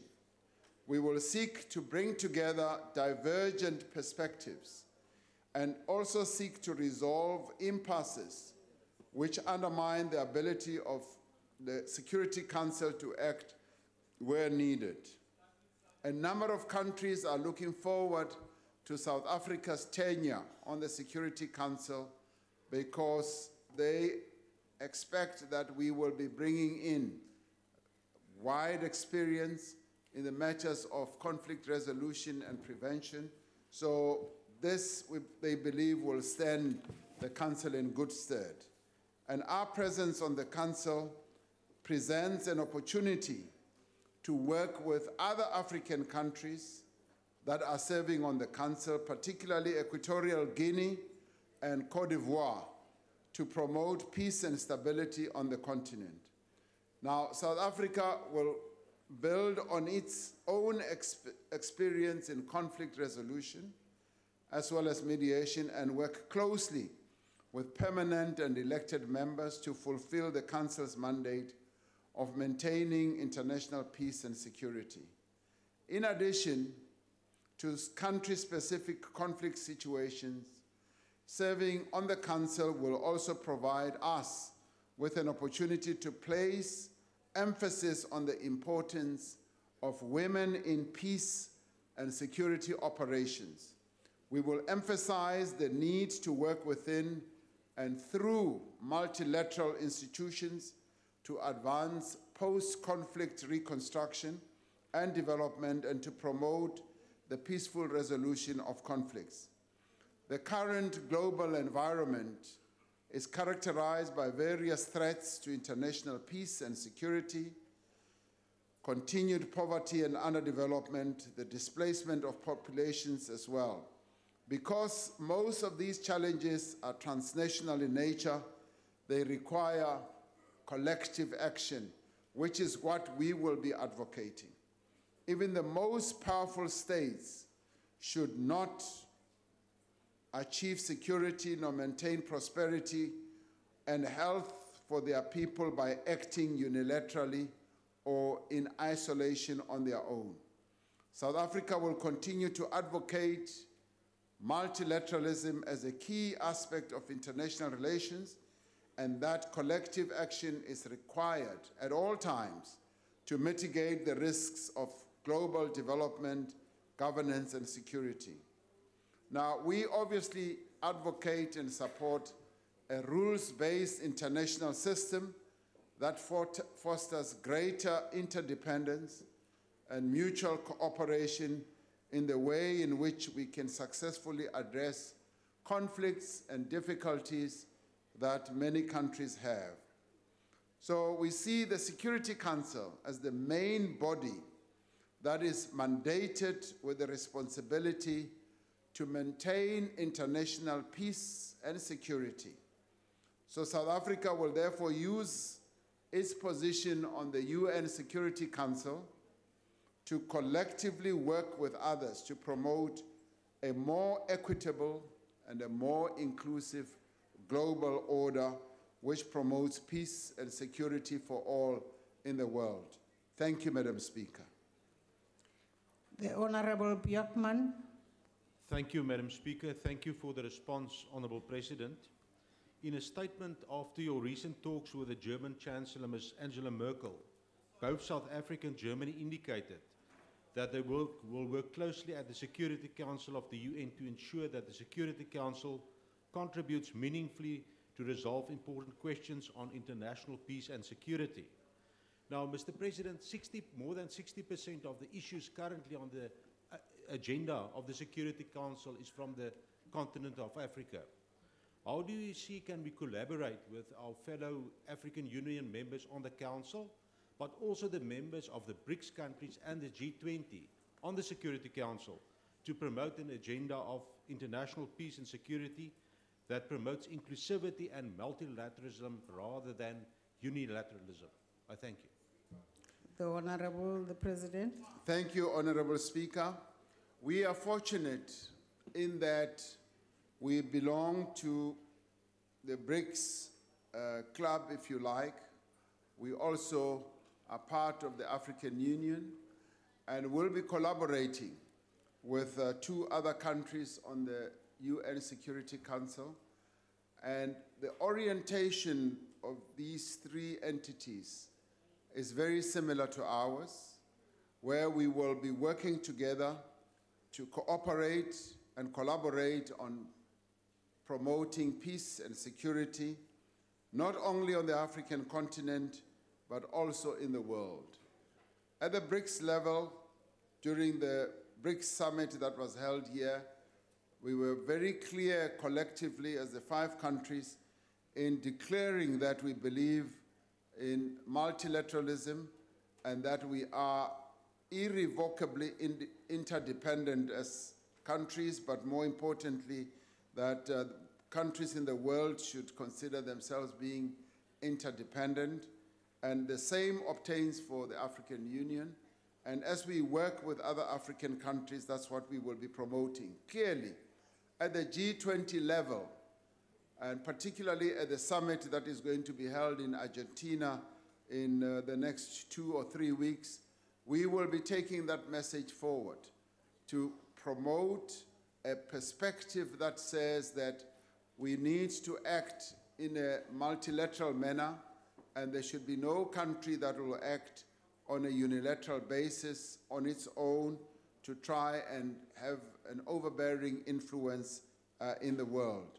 So we believe that our word and the influence that we will collectively have with other countries is going to strengthen multilateralism, even if it goes against the grain of what other countries and players believe. And we will want to spread this message to ensure that it is embraced and it is owned by all, and it brings to bear an influence, particularly in relation to addressing challenges of security and peace, not only on our continent, but all over. So we will be carrying and taking that message forward, even as we work with Equatorial Guinea and Cote d'Ivoire on the UN Security Council from the perspective of Africa. But we also have other countries who share our perspective, who are also non-permanent members on the Security Council. So we will be pushing exactly the same message with them. Thank you, Honorable Speaker. The Honorable Hlengwa.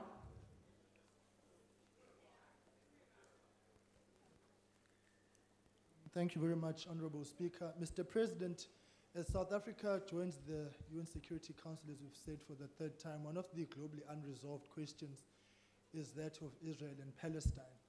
And of course, it's become a global perennial headache, and it needs a speedy resolution. And while subscribing to this 2-state solution and the outlook of the South African government, what is of concern, of course, Mr. President, is that the ANC and its government are speaking at opposite ends. And one of the threats which is looming now is the downgrading of the South African embassy in Israel into a liaison office. So, Mr. President, can you clarify so that we will know exactly what it is that will be South Africa's position on that body, so that we do not contradict ourselves on the global stage and utter something else on the domestic front? So as things stand now and moving forward, what is the South African position insofar as the Israeli-Palestine question is concerned? And secondly, with regards to the embassy, what is that position? Because at some point, the Minister of International Relations was going to make a statement in this House, and that was postponed. And of course, that continues to create uncertainty in that regard. Thank you. The Honorable the President. Thank you, Honorable Speaker. Our position as a government in relation to the Palestine-Israeli question is that we are firmly in support of a 2-state solution and a concept that is broadly supported by many players around the world. And we are also in firm support of the peaceful resolution of that conflict. And we, as the ruling party, has taken a decision that the embassy should be downgraded. We're working on that to see how best that is going to be put into practice. But may I say at the same time, one of the number of role players have been saying to us that South Africa does have a role to play in fostering peace between Israel and Palestine. And this has also been clearly vocalized by people on the Palestinian side. So as we proceed to see how this resolution that was taken by the governing party is to be implemented. We continue to say that the conflict in that basin of the world must be properly resolved, and we are saying that as South Africa, we're quite happy and pleased to play whatever role that we may be able to play to ensure that the conflict is peacefully resolved. So we are open to playing that type of role, but at the same time, we have taken a very clear position. And the position has been born out of the deep problems that the Palestinians have been going through themselves. And as a governing party, we've been, as it is well known, been acting in solidarity with the Palestinians, and we've been saying we support their struggle, and obviously, within the broad parameters of supporting that struggle, we are also saying that conflict needs to be resolved peacefully, and it needs to be resolved as a two-state type of solution, which is, as I said, broadly accepted. So all these matters can be taken forward in tandem as we address the situation in full. Thank you very much. The Honorable Malema. Thank you very much, President. My question is based on the trade embargo imposed on Cuba by the US. You will know that the UN voted that the embargo must be lifted, and only 2 countries voted against. And the US will use its veto powers to overrule that decision, and as a result, it will not be implemented. Don't you think that we need to do away with these veto powers by other countries? Meaning, maybe we should restructure the UN, and the inability to restructure the UN, we might have to consider identifying the progressive forces in the UN and establish an alternative to the UN, because we cannot be subjected to a permanent undemocratic practices which overrule the majority all the time when the superpowers do not have their way.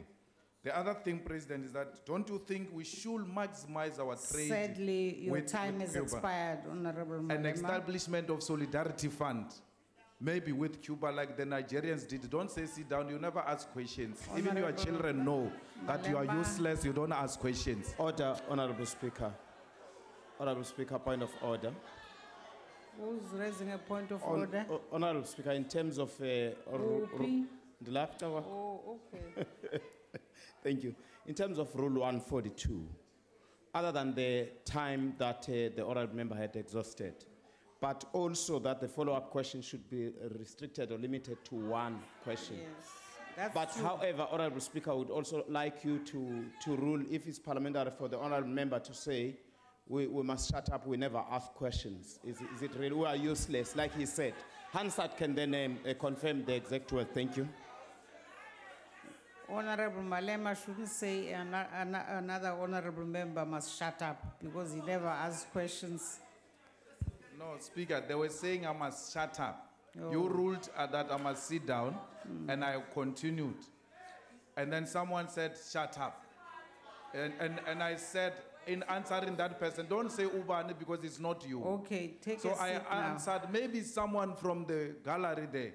Why is this one jumping saying it's unparliamentary? You don't know who I'm talking to. Stop being chacharahwe. Honorable Malema, please, let's allow the President to answer the question. Honorable President.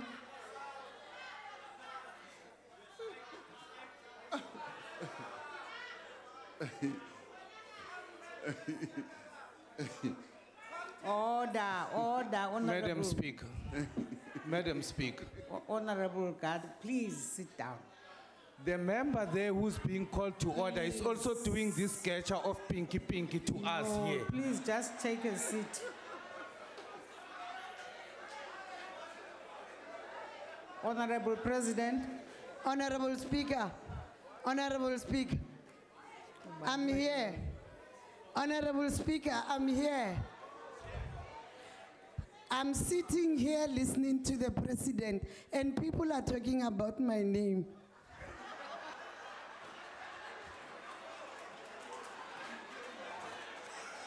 I didn't hear anybody talk about your name. Honorable President, I think honorable members are getting tired. They start being like this when they are getting tired. Honorable President, please answer. Honorable Speaker, thank you very much.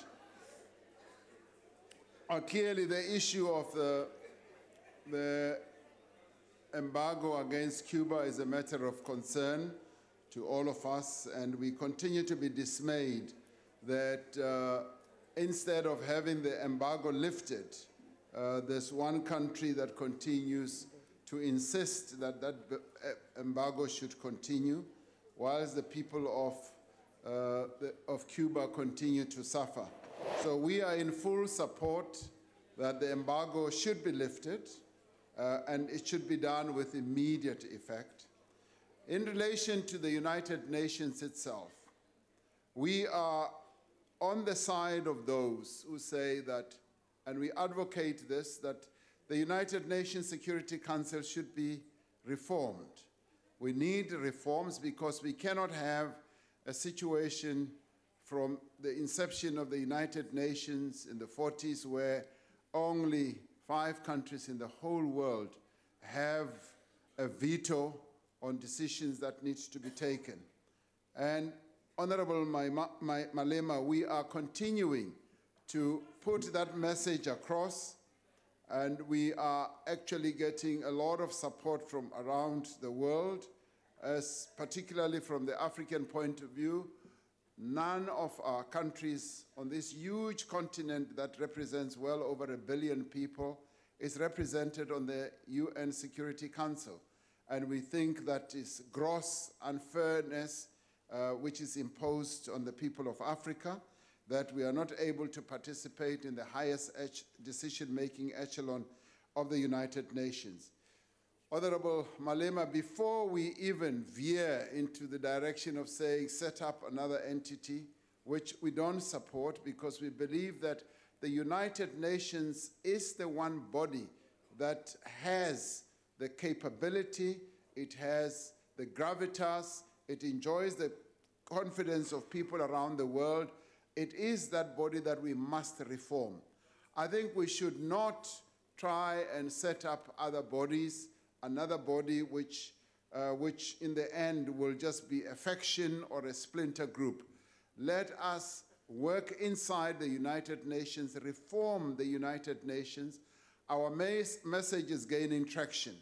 And firstly, we want, 1, that there should be agreement that it will be reformed, and 2, we should have other countries, particularly our continent, that is not represented on the UN Security Council, be represented. And thereafter, we can then look at which of the countries on the African continent are best placed to be able to represent the continent as a whole. And as you can well expect, we also have our own thoughts and views on this matter, but that should come later once the idea has been embraced that there should be reform of the UN Security Council. Now, we've raised it with the Secretary General of the UN. We've also raised it with a number of members of who are permanent members, and clearly there seems to be, a real issue here because they are already inside the pact of those 5 security members. They may not see the need to reform, but we are continuing to advocate that there should indeed be a reform, because we cannot continue living in a multilateral organization that represents the people of the world, more than 6 billion people, and in the end, it is only 5 members who have a veto on the decisions that have to be taken. So I say, tarry a little bit. Don't rush too much to say, establish another United Nations. Let us reform this United Nations, because I think it is possible that we will be able to reach our objective in this regard. Thank you, Honorable Speaker. Thank you, Mr. President. Now I would allow Honorable Maimane. Thank you, Madam House Chair.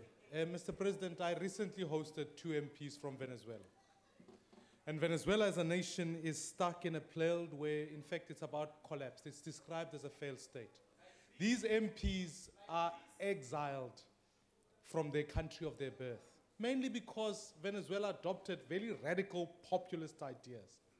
Isn't it about time, Mr. President, that in the next 2 years, as South Africa has a crucial role on the UN Security Council, that we as a country part our way from these dictators who have risen up, who are in fact oppressing people as we speak right now, as Venezuela stands. And when you look at South Africa's own voting patterns, they've been supporting of these dictators. Can I ask you, Mr. President, let's take a stance to depart from radical populists and begin to actually establish the rule of law and democracy in Venezuela. Thank you very much. Honorable President. Madam Chair, we obviously, our tenure on the Security Council is going to be underpinned. Let's allow the President to respond. Is going to be underpinned by advancing our own values, values that are enshrined in our Constitution, but also we are also going to be advancing the values that are enshrined in the African Union's Constitutive Act and the general decisions that are also taken by the African Union. That is what is really going to be guiding us as we sit on the Security Council.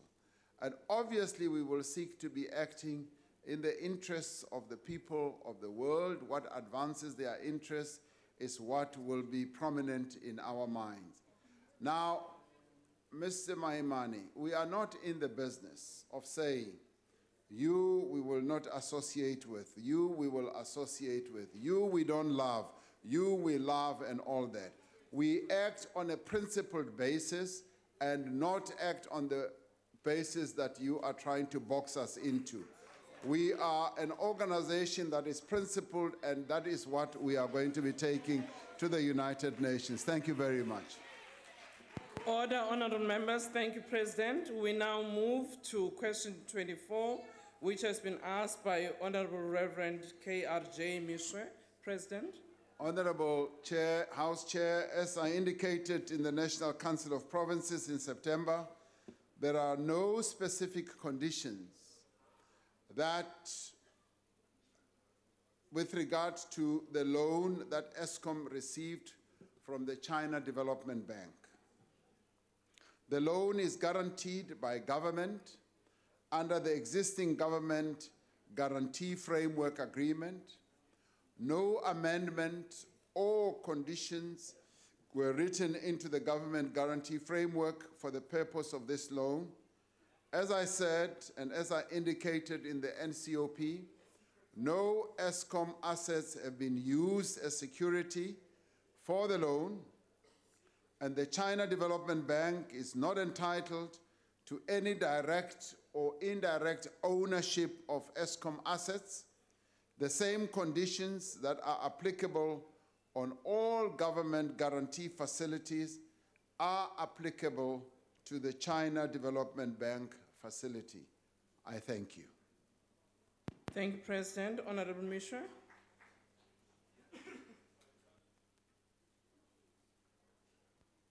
Thank you, President, for that reply.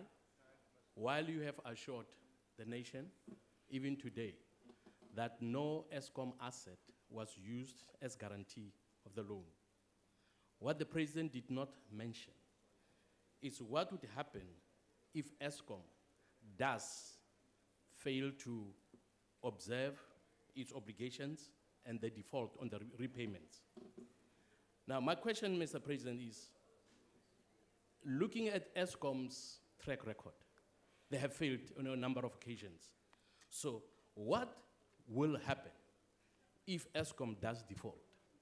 Will the President assure the nation that not a single South African asset, including land, will be used as an assurance to the Chinese government that if Eskom does fail, it will not be attached? Can we get that assurance that nothing, not only Eskom, but South African assets would be attached if Eskom defaulter on their repayments? Thank you. Thank you, Honourable Member. President. Honourable House Chair, Honourable Meshwe, we are not in the business of entering into agreements and knowing that we will default on those agreements. We abide by the terms of the agreements that we enter into, and Eskom has not failed to live up to the payments that it should live up to when it comes to repaying loans.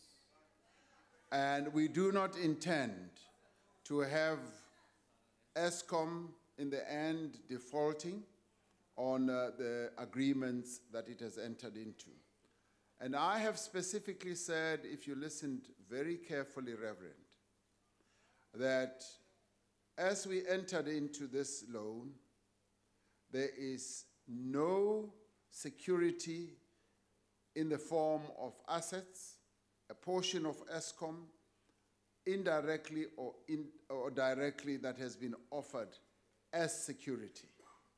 We have not done that. Now, the guarantee that has been given is part of the broad general guarantee framework that we give as we underpin the loan processes that any state-owned enterprise has. It could be Transnet, it could be Sanral, it could be, Umgeni Water, it could be anyone. In the end, the government is the one that is the backstop. It is the backstop to all these loan processes, and it is not a specific asset. And I'd like to give you assurance when it comes to that. That is how these guarantees work.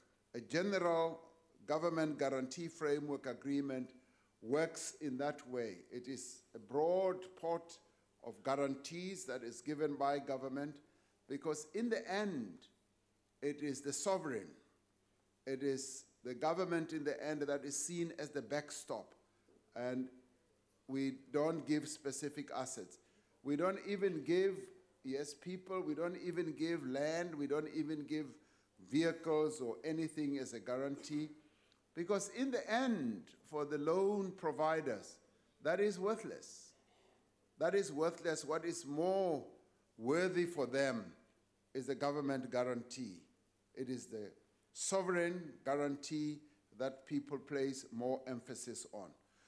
So if you have read that in other countries, loan providers have gone after certain assets, I can assure you that it is not going to happen here. We will not allow that to happen. In fact, Reverend, you credit us with a level of wisdom that as we negotiate these agreements, we are not going to sell the family or the country silver. We are not going to do that. Thank you very much. Thank you, President. Honourable Steenhuisen. Thank you very much, House Chairperson. Thank you for your answer, Mr. President. But given the flip-flopping record of your government, sell SSA, don't sell SAA, oppose the DA's court application this morning, withdraw the opposition in the afternoon, it's hard to take these assurances seriously. The 33 billion rand loan from China Development Corporation poses a significant risk to the South African fiscus and to our citizens. And that's why during the last question session, we asked you to make a full disclosure on what the terms and conditions were of the secretive loan.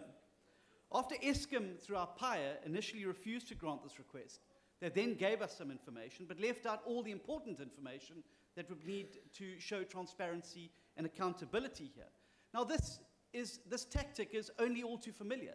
It's precisely the secrecy and lack of transparency that provided the fertile ground for state capture to take root in South Africa. We will approach the courts if necessary, but Mr. President, in the interest of openness and transparency, in breaking the secrecy and subterfuge of the last 8 years, will you commit today to make these terms and conditions public Honourable so the South African people your time can is see it? up. Honourable President. Now, let me say, Honorable House Chair, let me say I want to reject the notion that this loan that has been provided to Eskom is going to provide an overbearing risk in the way that you describe it on the sovereign. This loan is no different, yes, it is no different from the loan that Sanral has. It's no different from the loan that Transnet has. It's no different than the loan that all our state-owned enterprises have, including SAA as well. Because you may ooh and ah and all that, because in the end, all these happen under the broad government guarantee framework agreement. We have not entered into any special deal with the Bank of China when it comes to this. It is a straightforward vanilla type of loan that is guaranteed. That is guaranteed by the sovereign, and that's what it is. And it is no different whatsoever from all others. So I want to say very clearly to you, and there's a problem, House Chair. Order. There's a problem, House Chair, of honorable members, and particularly Steenhuisen, to have the ability to listen, because it does seem that he's a bit handicapped when it comes to that. He cannot listen, and even as one tries to give him an explanation, there seems to be a serious handicap. I would immediately have said maybe he needs to go for an audio testing, but maybe that is not his only problem.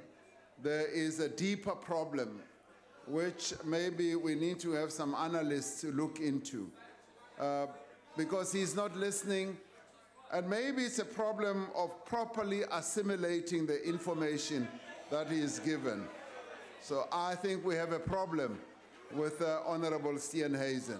But I've given him the answer. Maybe overnight he'll be able to spend time and be able to assimilate properly the information that has been put before him. Thank you, Honorable House Chair. Thank you, President. Honorable Steenhuisen, you have stood up.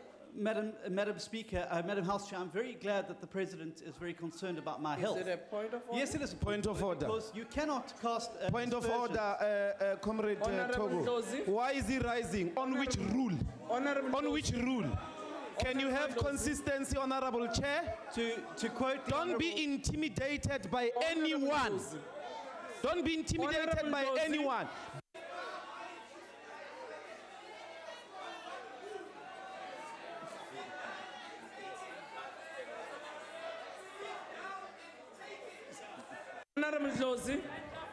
Honorable Josie, I'm glad you have taken your seat, because indeed you raised the point of order. I said I'll come back to you, but you then also did what is wrong. Continue to express yourself. Honorable Steenhuisen stood up on a point of order. I'm still listening to him. Can you please take your seat? Honorable Josie, I asked, wait, 8. Honorable Steenhuisen, what's your point of order? Well, to quote the Honorable Ndlozi from earlier, some rule. That's what he got away with earlier. Okay, what's some rule? Nonetheless, to say that it is, you know, the President, I thank him for his concern about my auditory abilities and the like. However, I don't think that it's appropriate. Honorable Chair, please. Can the VBS Bank looters please give me a chance? No, you are not going to call me a VBS looter, you're racist young white man. A racist young man who was accused of rape, of bone.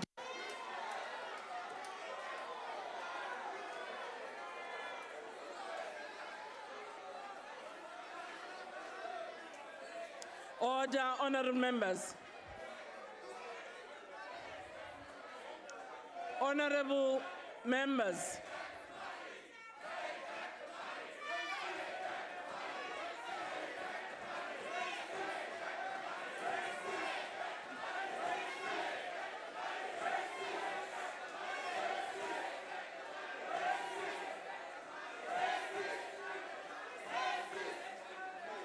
Order, honorable members. Honorable members of the DA and the EFF. Honorable members. Honorable members. Honorable members. House Chairperson. Honorable members. House Chairperson. Honorable Shibambo, I'll listen to you. Can you please ask your members? Order. Can the sergeant in arms come in? Order, honorable members. On a point of order. Order. Sergeant at arms, can you please come in? On a point of order.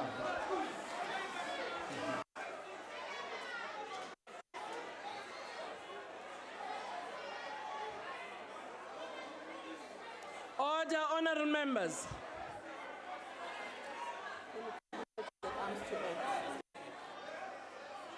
Sergeant at arms, can you please act? Honorable Kadi, Honorable Shibambo, can you please ask the members to take their seats? Yes, can you please first ask them to take their seats? Honorable Steenhuisen, as a chief whip, can you please also ask your members to take their seats? Can you please ask your members to take their seats? Honorable Shibambo, Honorable Shibambo, Honorable Shibambo, can you please ask your members too to take their seats? Honorable member, can you take your seats? Can I address you?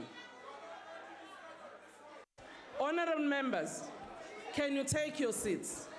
Including Honorable Steenhuisen. I'm not finished my point of order. Can you take your seat? We're not going to be intimidated by whites here. Can you please take your seat, Honorable? There's no white man who's going to... Man. Order. Honorable members. Honorable members of the DA and the EFF, can you take your seats? You have disrupted one another on the point of order. I will now allow the President to respond on the question. I will talk to the chief whips of both parties. Yes, Honorable Steenhuisen, because you actually stood up and you went on and started responding to Honorable Malema. I'm now ruling. President, can you please answer the question? Madam House Chair. You are not going to speak yet. Why not? You are not going to speak Order, yet. honorable members. You are not going to speak yet. Honorable Chair, Honorable Malema. Can you please take your seats? Can you take your seats, honorable members? I have allowed the President, I've allowed the President to respond. I've allowed the President to respond. Can you allow me to chair? Order. Take your seat, honorable. Take your seat. Honorable Steenhuisen. Yes, I hear you. Allow me to rule. Can you please allow me to rule that for now the President must respond? No. With respect, I'm also asking you to take your seat. Can you take your seat? Can you take your seat? Order, honorable members. Can the House be in order? Honorable President, can you respond? Honorable Steenhuisen, I will address you with your other point of order when the President has responded to the question. President, can you respond to the question? Honorable House Chair, I actually had responded. Unless there is another question, I'm rather sad and taken aback by and almost handicapped by what's happening now. But I had responded. And I guess my response had been to Honorable Steenhuisen in the way that I was trying to answer him. So I'm ready for the next question, Honorable Chair. Thank you. Thank you, Honorable President. Honorable members, can you take your seats? I ruled that I will give the President an opportunity. On Rule 67, in terms of our own rules, which is the rule of precedence of presiding officer, whenever the presiding officer addresses the House during a debate, any member then speaking or offering to speak must resume his or her seat, and the presiding officer must be heard without interruption. I tried several times. To members who were raising points of order against the points of order, and you did not observe the rule. That is why at the end I had to use my discretion to actually say, I will speak to both parties' chief whips, whose members were even at the point of physical fight. In order to bring order to the House, I ruled, and I still rule, that I will now give the opportunity to the President to address the next question. You may have a problem, Honorable Steenhuisen. I will request that that matter, Honorable Steenhuisen, protection must be offered equally to all members of the House. And at the moment, I have ruled no. Honorable Steenhuisen, Rule 67 still applies. I am speaking and you shall listen. Honorable Chair. Honorable President, can you please answer? Honorable Chair. Honorable Chair. Shibambo, can you please ask Honorable a Chair. supplementary question? Honorable Chair. Honorable Plowam. You did not recognize me. I have a point of order. Honorable Shibambo, can you take your seat? What's your point of order? Honorable House Chair, I do respect your ruling. Yes. But I think we cannot allow in this House for someone to say white can't speak in this House. Honorable member. We cannot. Honorable member. Listen, Honorable House Chair. Can you finish your point of order? Sit down. Order. Sit down. Honorable. Sit down. Honorable Makaula. Honorable Makaula. Never point at me. Honorable Kaula. Never. Honorable Plowama. Never. Fuck off. Honorable Plowama. Can you please take him out? Honorable Plowama. Honorable Paulson. Sergeant in Arms, can you please take those members out? Honorable Plowama. Honorable Plowama. Can you please, the protection services come in? Can we suspend the House for 5 minutes? No, chaps. Protection services. President, the FFA government are not housing. No, but we can't be intimidated. No, President, they can't intimidate us. We have a democratic right to be here. No, President, I can't. No.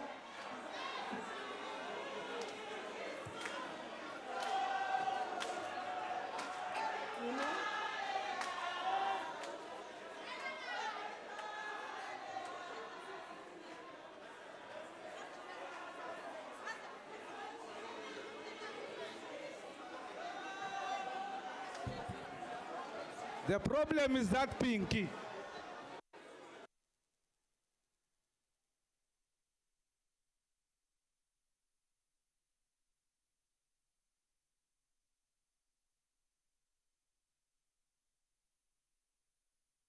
Order, honorable members. Order.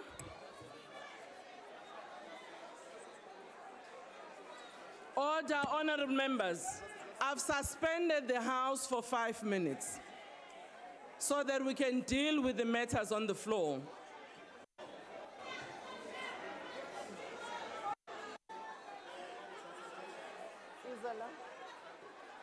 There might be no need to.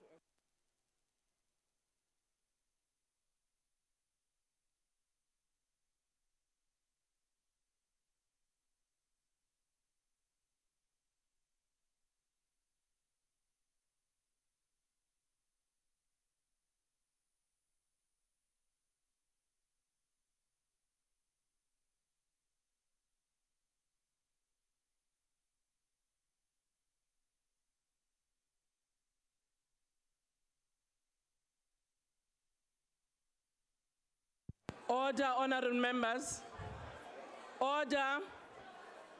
Can you please take your seats? Can you please take your seats?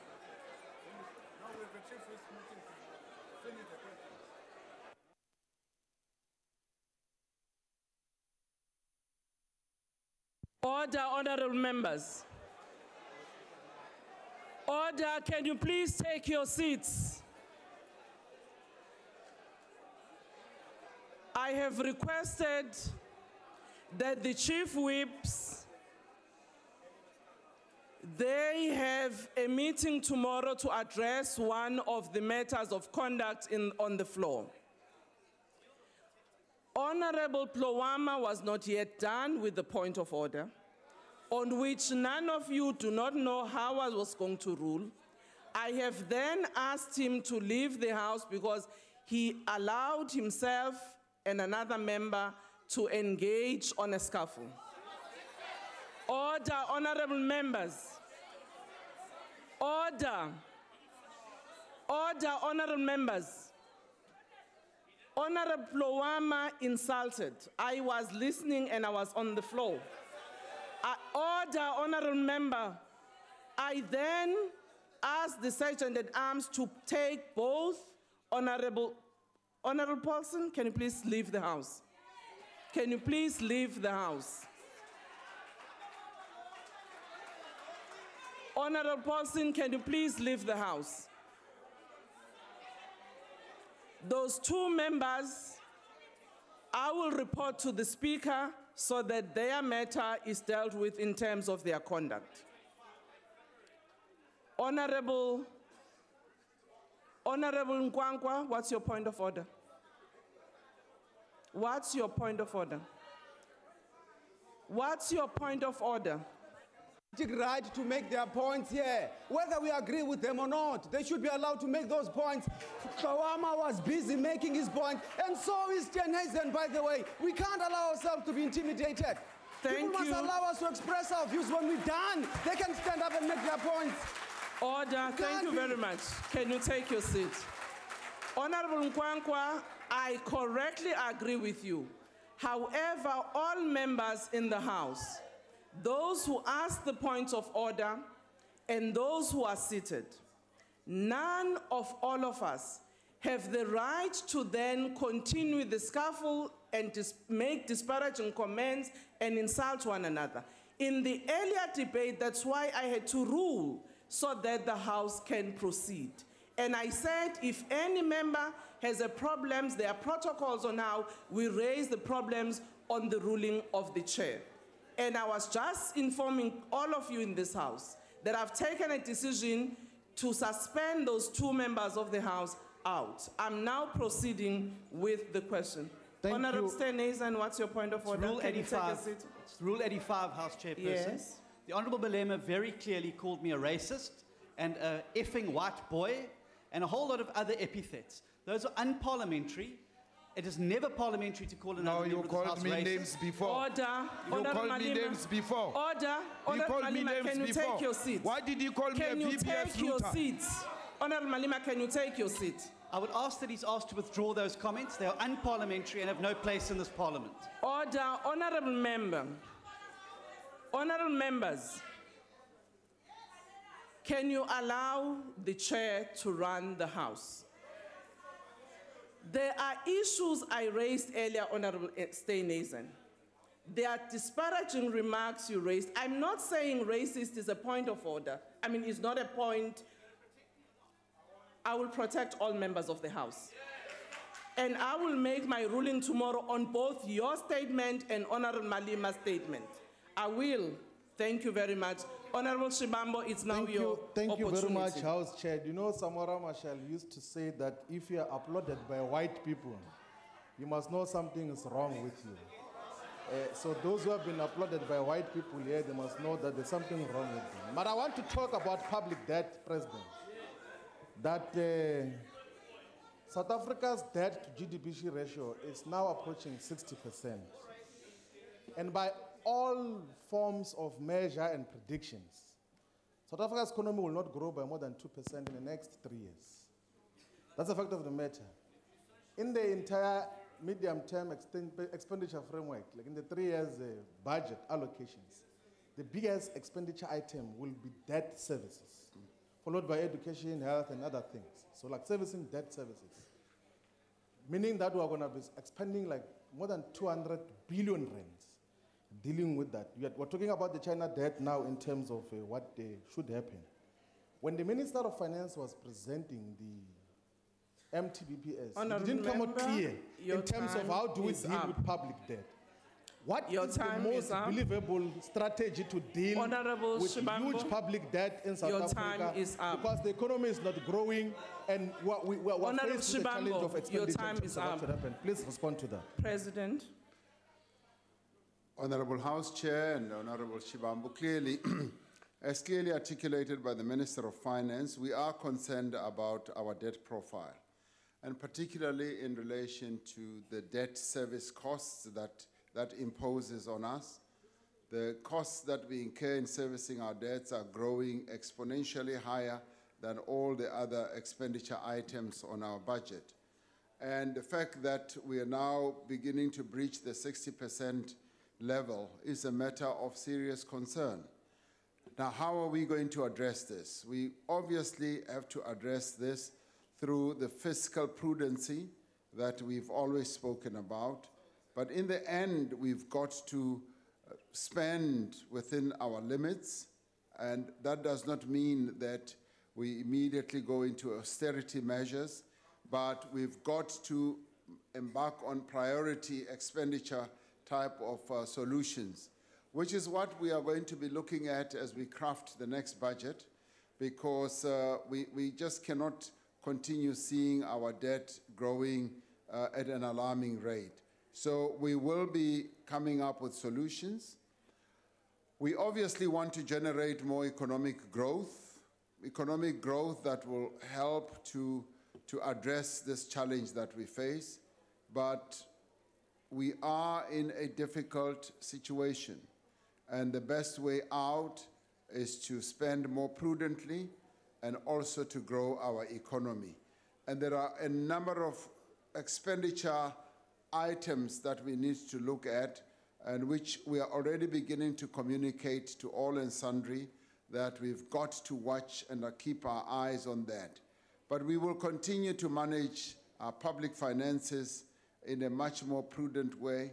One of the better things that I think this new period has yielded is that, one, we are aware of the problems and the challenges, but we have already started curbing reckless expenditure, curbing corruption, curbing malfeasance, and with that, we will be able to roll back the expenditure processes that were completely out of kilter with our budgetary prudency.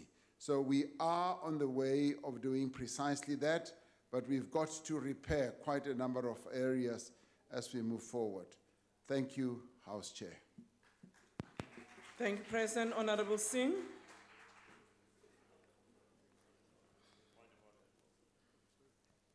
Honorable Speaker, Honorable Chairperson, millions of Hindus, Mr. President, across the world will celebrate Diwali tomorrow, yes, including myself. Yes. And I expected some fireworks tomorrow, but not today, in the House. Now, Honorable President, you give us an assurance that South Africa, as the perception is across Africa, will not become the cash and carry of China. There is a fear out there that that is exactly what it's going to become, because there are examples, for example, in Sri Lanka, where the the port has now been ceded to Chinese. Now, instead of borrowing from the Chinese Development Bank, why are we not using the BRICS Bank, which of China is the participant, but it is a more inclusive bank? Why are we not using the BRICS Bank to borrow from to meet our debts for SOEs or for any other developmental program? Thank you. Mr. President. Thank you, House Chair. Honorable Singh, you might have heard the Minister of Finance as he was outlining the stimulus and economic recovery plan, including the partners that we will be seeking to obtain finance from. And the new development bank is one of such. We have already had a discussion with them about a facility that will help us bolster our infrastructure fund. And remember that we are shareholders in the new development bank. We have put money which was voted for by this parliament, and so therefore we are insiders. And the terms that we will be able to get are terms that are fairly friendly, and we will be able to get long-term financing with easy terms of payback. So we are going to be able to get muscle for capital investment. You may well say more debt, but in the end, when you are borrowing, which many countries do, by the way, around the world, for capital expenditure, it's very, very different from borrowing from consumption expenditure.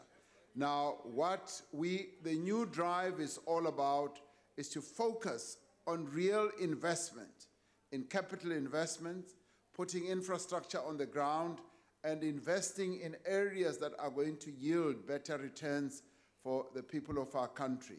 But at the same time, creating a very good balance in the management of our finances to make sure that the process of ensuring that our people, particularly those who are dependent on the grants, the processes that we've got to get involved in for education, health, and others continue.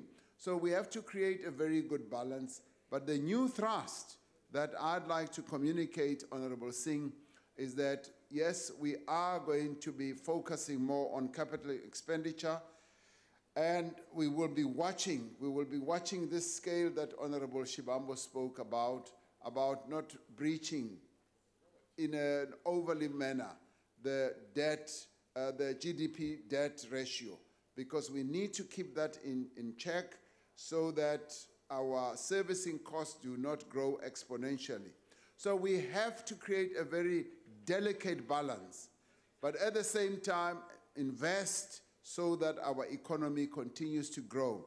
Now, if we can drive economic development and growth, we should be able to begin to turn this around. Unfortunately, it will take us some time. As Treasury has also postulated, it will not happen within a year or 2 years. It will take us some time, but we will begin to see the needle moving in the right way. I can assure you that the prudent management of our resources is in good hands, and we will continue to make sure that it does happen in a correct manner for the interests of our people. Thank you very much. Thank you very much, President. Honorable Telezi, you wanted to rise on a point of order earlier. Yes, Madam House Chair. Just for my guidance, during the brawl, I had an honorable member referring to other members as these whites. I just want that for guidance to know in future whether we're going to refer to each other as these whites or these blacks. Because I think that when the head of state is actually answering questions and a remark like this is made, I think it would be grossly irresponsible on my part to just let it go. I just want for guidance for the future. Thank you, Honorable Telezi. Honorable Indeed, in terms of guidance, it is unparliamentary. That's why I said I will reflect on all the matters because there were many rules that were broken during that period. I said I'm not condoning what happened, but there are a lot of things that happened which ended in the chaos that was. And I will give a ruling tomorrow on all of those matters. Rule 67 was broken, Rule 69, Rule 82, Rule 84, Rule 48, and Rule 92. And Rule 85, all of which during the period that you are referring to. Honorable Malima, can you please take your seat? I will consider you on your point of order. So I will reflect on all of them and come back to the House, because even the way in which we now tend to raise the point of orders is not in accordance with the rules, which at times create the brawl that we saw happening earlier. So, Honorable Buthelezi, the matter is not concluded, but one had to bring the order to the House so that we can continue with the business of the House. And that's why I also said, Chief Whips will have to meet, as they are meeting tomorrow, reflect on this issue. Because several times I asked Chief Whips of both parties to actually talk to their members, because some of the statements that were said earlier on were breaking one of our rules in terms of impugning on the character of other members. That is why I said, allow me, as the presiding officer, to have a comprehensive ruling. No one will be spared who actually went against our rule. So, indeed, it's not acceptable, but we'll have to come back to this House, because I felt if we had to continue, it was going to actually disrupt the House even worse than it happened earlier on. I hope you will agree with me. Thank you very much. Honorable Malima, what's your point of order? No, I also want to raise my concern that I've been called here a VBS loot. And when I stand up to defend myself, now there are some people with some morality which only sees one side and do not take into consideration what transpired before we uttered the words we uttered. That's why I will never, let me speak, Chair, because I thought you were the rest done. of other people were given an opportunity. I thought you were done. Okay, you can finish. I will never submit to whiteness. I don't care where it takes place. I will never subject myself to whiteness. And whiteness must be called out and be put at its rightful place and be called by its rightful name. Can you take a seat, Honorable And if there Member? is a punishment for that, I'm ready to take it. Take I your will seat, never keep Honorable quiet Member. if we are threatened here by whiteness. Okay, Honorable Member, can you please take your seat? That's exactly why, order, Honorable Members, that's exactly why I said the rules that I've mentioned are all the rules that in that process were actually impacted upon by members of this House. And I will rule tomorrow. Honorable members, can we now move with the business of the day? We're left with one question. Question 35, which was asked by Honorable Makubela Mashele to the President. Honorable President. Honorable House Chair, this question addresses possibly the issue that seems to have emerged in this House, as you have observed, and dealing with issues of ethnic chauvinism and narrow nationalism. Nelson Mandela represented the hopes of millions of South Africans who dreamt of a life unshackled from a system that sought to stifle their potential by virtue of race or ethnicity. The emergence of ethnic chauvinism and narrow nationalism represents a direct challenge to the hopes of our people and the hopes of our Constitution and the values of our Constitution. We need to respond to these tendencies as a society. While there is much that government can do to reinforce the principles of our Constitution. This is necessarily a task that must be undertaken by all parts of our society. This is a responsibility that falls on the shoulders of all of us as South Africans, of parents, community structures, schools, faith-based organizations, employers, trade unions, civil society, and indeed all public bodies, but all South Africans. It is important that we should reaffirm the values that are enshrined in our Constitution, which clearly says that South Africa belongs to all the people who live in it, irrespective of their race, culture, creed, or religion.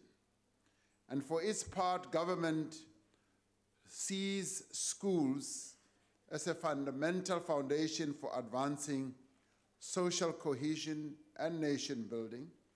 It introduced the National Identity Passport of Patriotism in schools in 2014, which contains many of our important symbols that define our national identity. It is finalizing the auditing of teaching and learning material for latent racism, sexism, stereotypes, and other forms of discrimination. A teacher's guide has been developed to provide practical ways for schools to promote the rights and the responsibilities of children, and indeed should also mean citizens. It shows how a rights and responsibilities culture can be built into the school and the classroom management. We have promoted the recital of the preamble to our Constitution in public schools and printed the preamble on the cover of the workbook on life orientation. We have also introduced the Prevention and Combating of Hate Crimes and Hate Speech Bill, which gives effect to our obligations in terms of the Constitution and international human rights instruments concerning racism, racial discrimination, xenophobia, and related intolerances. Constitutional awareness campaigns through the media, highlighting the constitutional values that we have embraced, continue. Some departments have focused the campaign specifically on vulnerable and marginalized groups in our society. The Department of Justice and Constitutional Development conducts community dialogues on racism, racial discrimination, xenophobia, and other forms of intolerance. The Department of Basic Education is incrementally introducing the African Languages Program in schools as part of promoting and increasing multilingualism in our schools. House Chair, the task of building a non-racial society cannot be separated from the task of redressing the huge material inequalities in our society.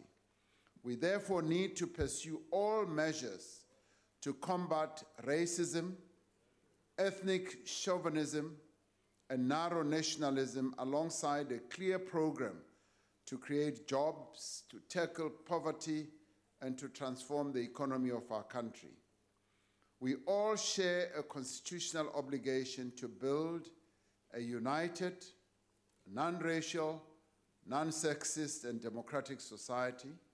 As government, we are committed to fulfill our obligation in this regard, and in the end, it behoves on all of us, particularly here as members of parliament, whether we are indeed going to subscribe not only to the values that are articulated in the preamble of our Constitution, but also in the Bill of Rights. That is very much the key body in our Constitution. The project of building a non-racial society in South Africa is a historic task, and it is a task that we cannot, in this day and in this hour, move away from. South Africa characterizes itself as a non-racial democracy. And that is what we must be. There should never be a time and an opportunity where we see each other as black, white, and so forth, and insult one another. There should never be times like that. We are South Africans, and this is what defines us.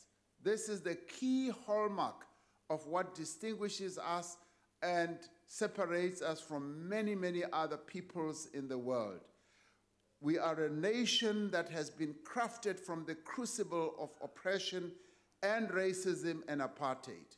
We cannot go back to that horrible past that we have had. We are a non-racial democracy, and however painful it might be, and we still live with the pain of what apartheid did, we cannot revert to raw racism and separation of ourselves as this type and this type of people. We are one people, and we are being forged as one nation with one future and one vision. Let us live up to that as this parliament. That's who we are. That's all I have to say. Thank you, President. Honorable order, honorable member. Honorable Makubela Mashela. Thank you, House Chair. Now, what we've witnessed this afternoon in this House is a clear indication that says we have all not rallied behind the project of nation building and social cohesion. And I hope with the response that the President has given to us, we will do a self-reflection and see how best as public representatives we lead by example. Because the nation cannot emulate what we have just done in this House this afternoon. Honorable President, now you've made a clarion call on your maiden SONA address which talked to the Tumamina campaign. And that clarion call was for all South Africans, together with government, to use it as a vehicle towards social cohesion and nation building. Now, I want to know, what has departments been doing? Because as you've made that clarion call, be it as written or unwritten policy, it was for all government agencies, government departments, social partners, and all to rally behind and programmatize it and ensure that we forge ahead towards social cohesion and nation building using what you have given us as a vehicle. I thank you. Thank you, Honorable President. Thank you, Honorable House Chair. Clearly, the social cohesion project that we have and the nation building task that we are supposed to engender in terms of our constitutional values is an important one. And it calls on all of us, be it as leaders sitting here and as government departments, to embrace that, but not only to do that, but to advocate it and promote it. Now, government departments are supposed to, by policy and by policy directive, are supposed to enhance social cohesion and make sure that the nation-building project that we have is advanced further. Now, many government departments are committed to doing that. And indeed, in terms of, say, for instance, the SONA tasks that we set out, we are supposed to speed that up, with a view of ensuring that indeed we do build a non-racial society in our country.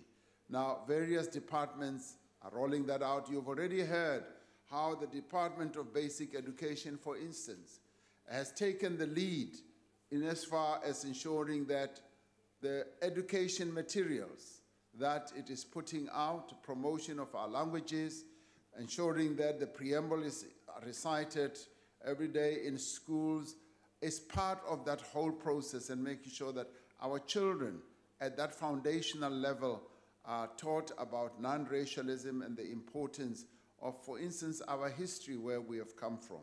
And other departments, the Department of Justice, and ensures that the Constitution is also spread and constitutional lessons are given.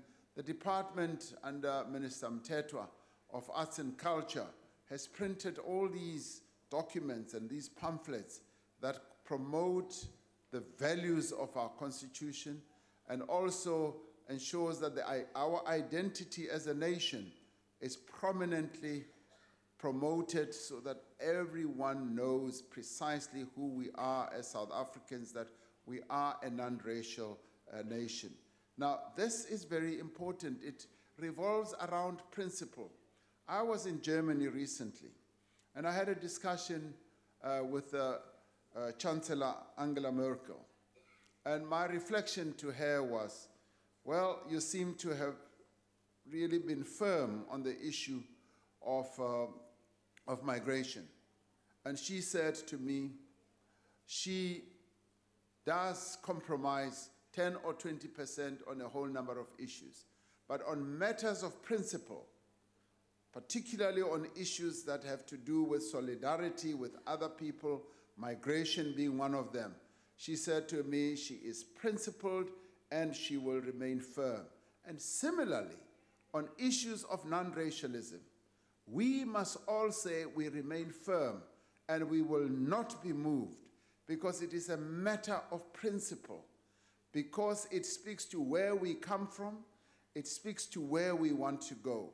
We are South Africans who are meant to forge a united country, a united nation, and we cannot be taken back and almost be torn asunder by a chauvinism, a narrow chauvinism that seeks to promote just sectional interests.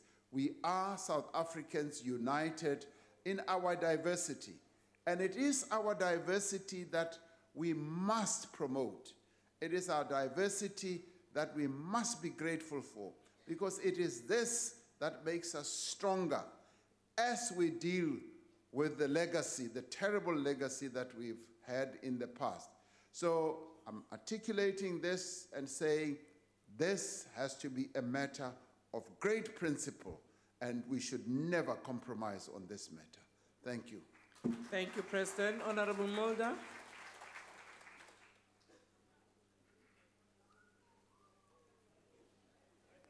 Honorable President, all members of this House swore to uphold the Constitution when we became members.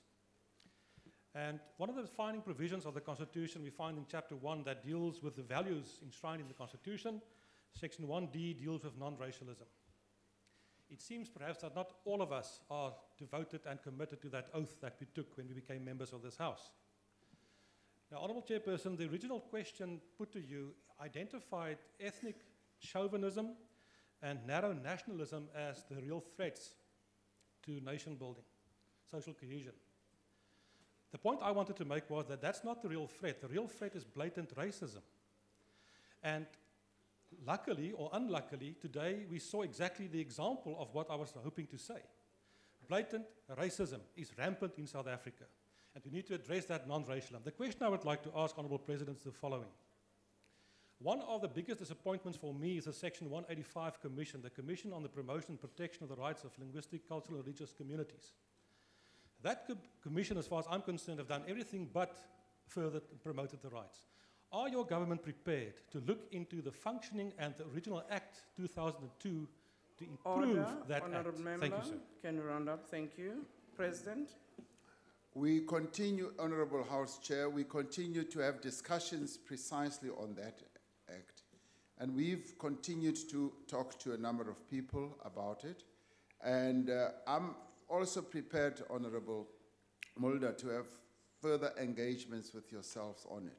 When we crafted it, we obviously wanted to build a South African nation, and we want to continue doing precisely that.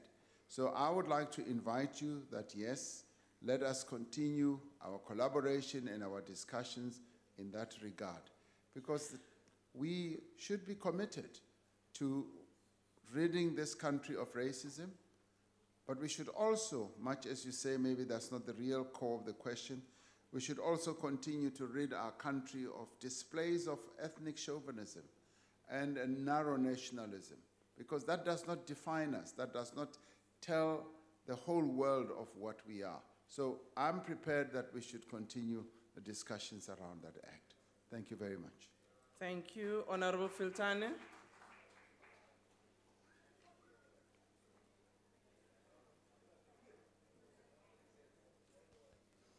Thank you, Honorable Chair.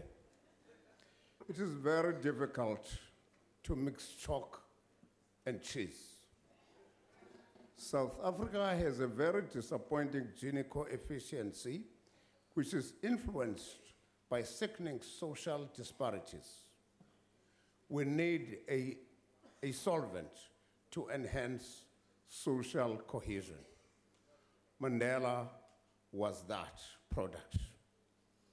He was the Mandela, the person of persons, who did not discriminate between ANC members and the rest of the South African population. But alas, the ANC has always projected him as its exclusive property, to the exclusion of everybody else. In the process, an opportunity to use him as a rallying point for social cohesion has been lost. Order, honorable members. Every time there was an event around him, you would see only and only ANC colors, not national colors, hoisted. What can you do to repair this reputational damage to such a good and great name going forward? President. Thank you, Honorable House Chair. I would have crafted the question slightly differently, and I would have said, what can we do to enhance the reputation that Madiba has in as far as nation building and social cohesion, which is precisely what this government has been doing, particularly in this year when Madiba would have turned 100 years, as well as Mama Albertina Sisulu. What we have sought to do is to actually spread the message not only through our country, but throughout the world as well. We saw with great pride how the world embraced Madiba and what Madiba stood for and his values and the principles that he suffered or he lived for. How the whole world at the United Nations was able to dedicate a few hours just to talking about Madiba's life. In a few days, I will be going to the European Parliament, just precisely to continue this celebration of Madiba's life by the European Parliament. The African Union did exactly the same thing when we held the African Union Summit in Nouakchott in Mauritania. So the whole world continues to regale itself in the aura and the memory of Madiba, and similarly in our country as well. And obviously, as these moments are held, people will wear regalia that associate them with what Madiba stood for. And we have never sought, never underlined, never sought as a government to prevent South Africans as a whole to celebrate Madiba's life, to associate themselves with Madiba. And in fact, even his own organization, the African National Congress, has known forever and in a day that Madiba does not only belong to the community in Vezo, does not only belong to his family, does not only belong to the African National Congress. He does not only belong to us as South Africans, he belongs to the whole world. And that is why we must be proud to embrace Madiba in that way and to celebrate his life. Thank you, Honorable House Chair. Thank you very much, President. Honorable Kubisa. Thank you, House Chairperson. It is blatantly clear, Honorable President, that the matter must be attended to in a holistic manner. As you have alluded to, that there are so many structural inequalities within our country, embedded within our society, in the workplace, within schools, etc. Now, I want to know, within the ambit of the law, what is it that can be urgently and robustly done to ensure that we once and for all do away with this narrow nationalism and ethnic chauvinism? Thank you. President. House Chair, thank you. Honorable Kubisa, the processes that we are involved in, which I articulated in terms of spreading this message and inculcating this culture of non-racism in our children, in various programs that we embark upon as government, is precisely aimed at ensuring that we all embrace a non-racial culture and make sure that South Africa indeed, in truth and in effect, is seen as a country that belongs to all of us who live in it. So within the broader ambits, not only of the law, but of our constitution, there are many things that we should continue doing. And I guess today's debate or discussion on this matter is particularly one gives us a number of ideas of precisely some of the things that we should do. Because having come from this terrible past that we've come from, clearly there is still a long road to turning our country into a truly non-racial South Africa where we are able to tolerate one another in the diversity that is the makeup of our society. So there is a lot that we can do, and we want to rely on the wisdom of all of us to come up with a number of interventions, a number of initiatives and programs that can enhance the social cohesion and the nation-building project that we have of necessity to embark upon. Thank you, House Chair. Thank you very much, President, for answering the last question, and I would ask you to take your seat.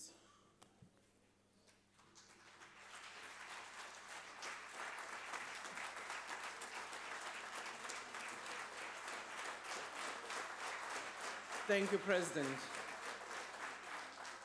Ordinarily, I would have said this has brought us to the end of the question to the President and the House agenda, but I think it is important as a presiding officer and on behalf of this House to actually apologize to you for what happened during the question session.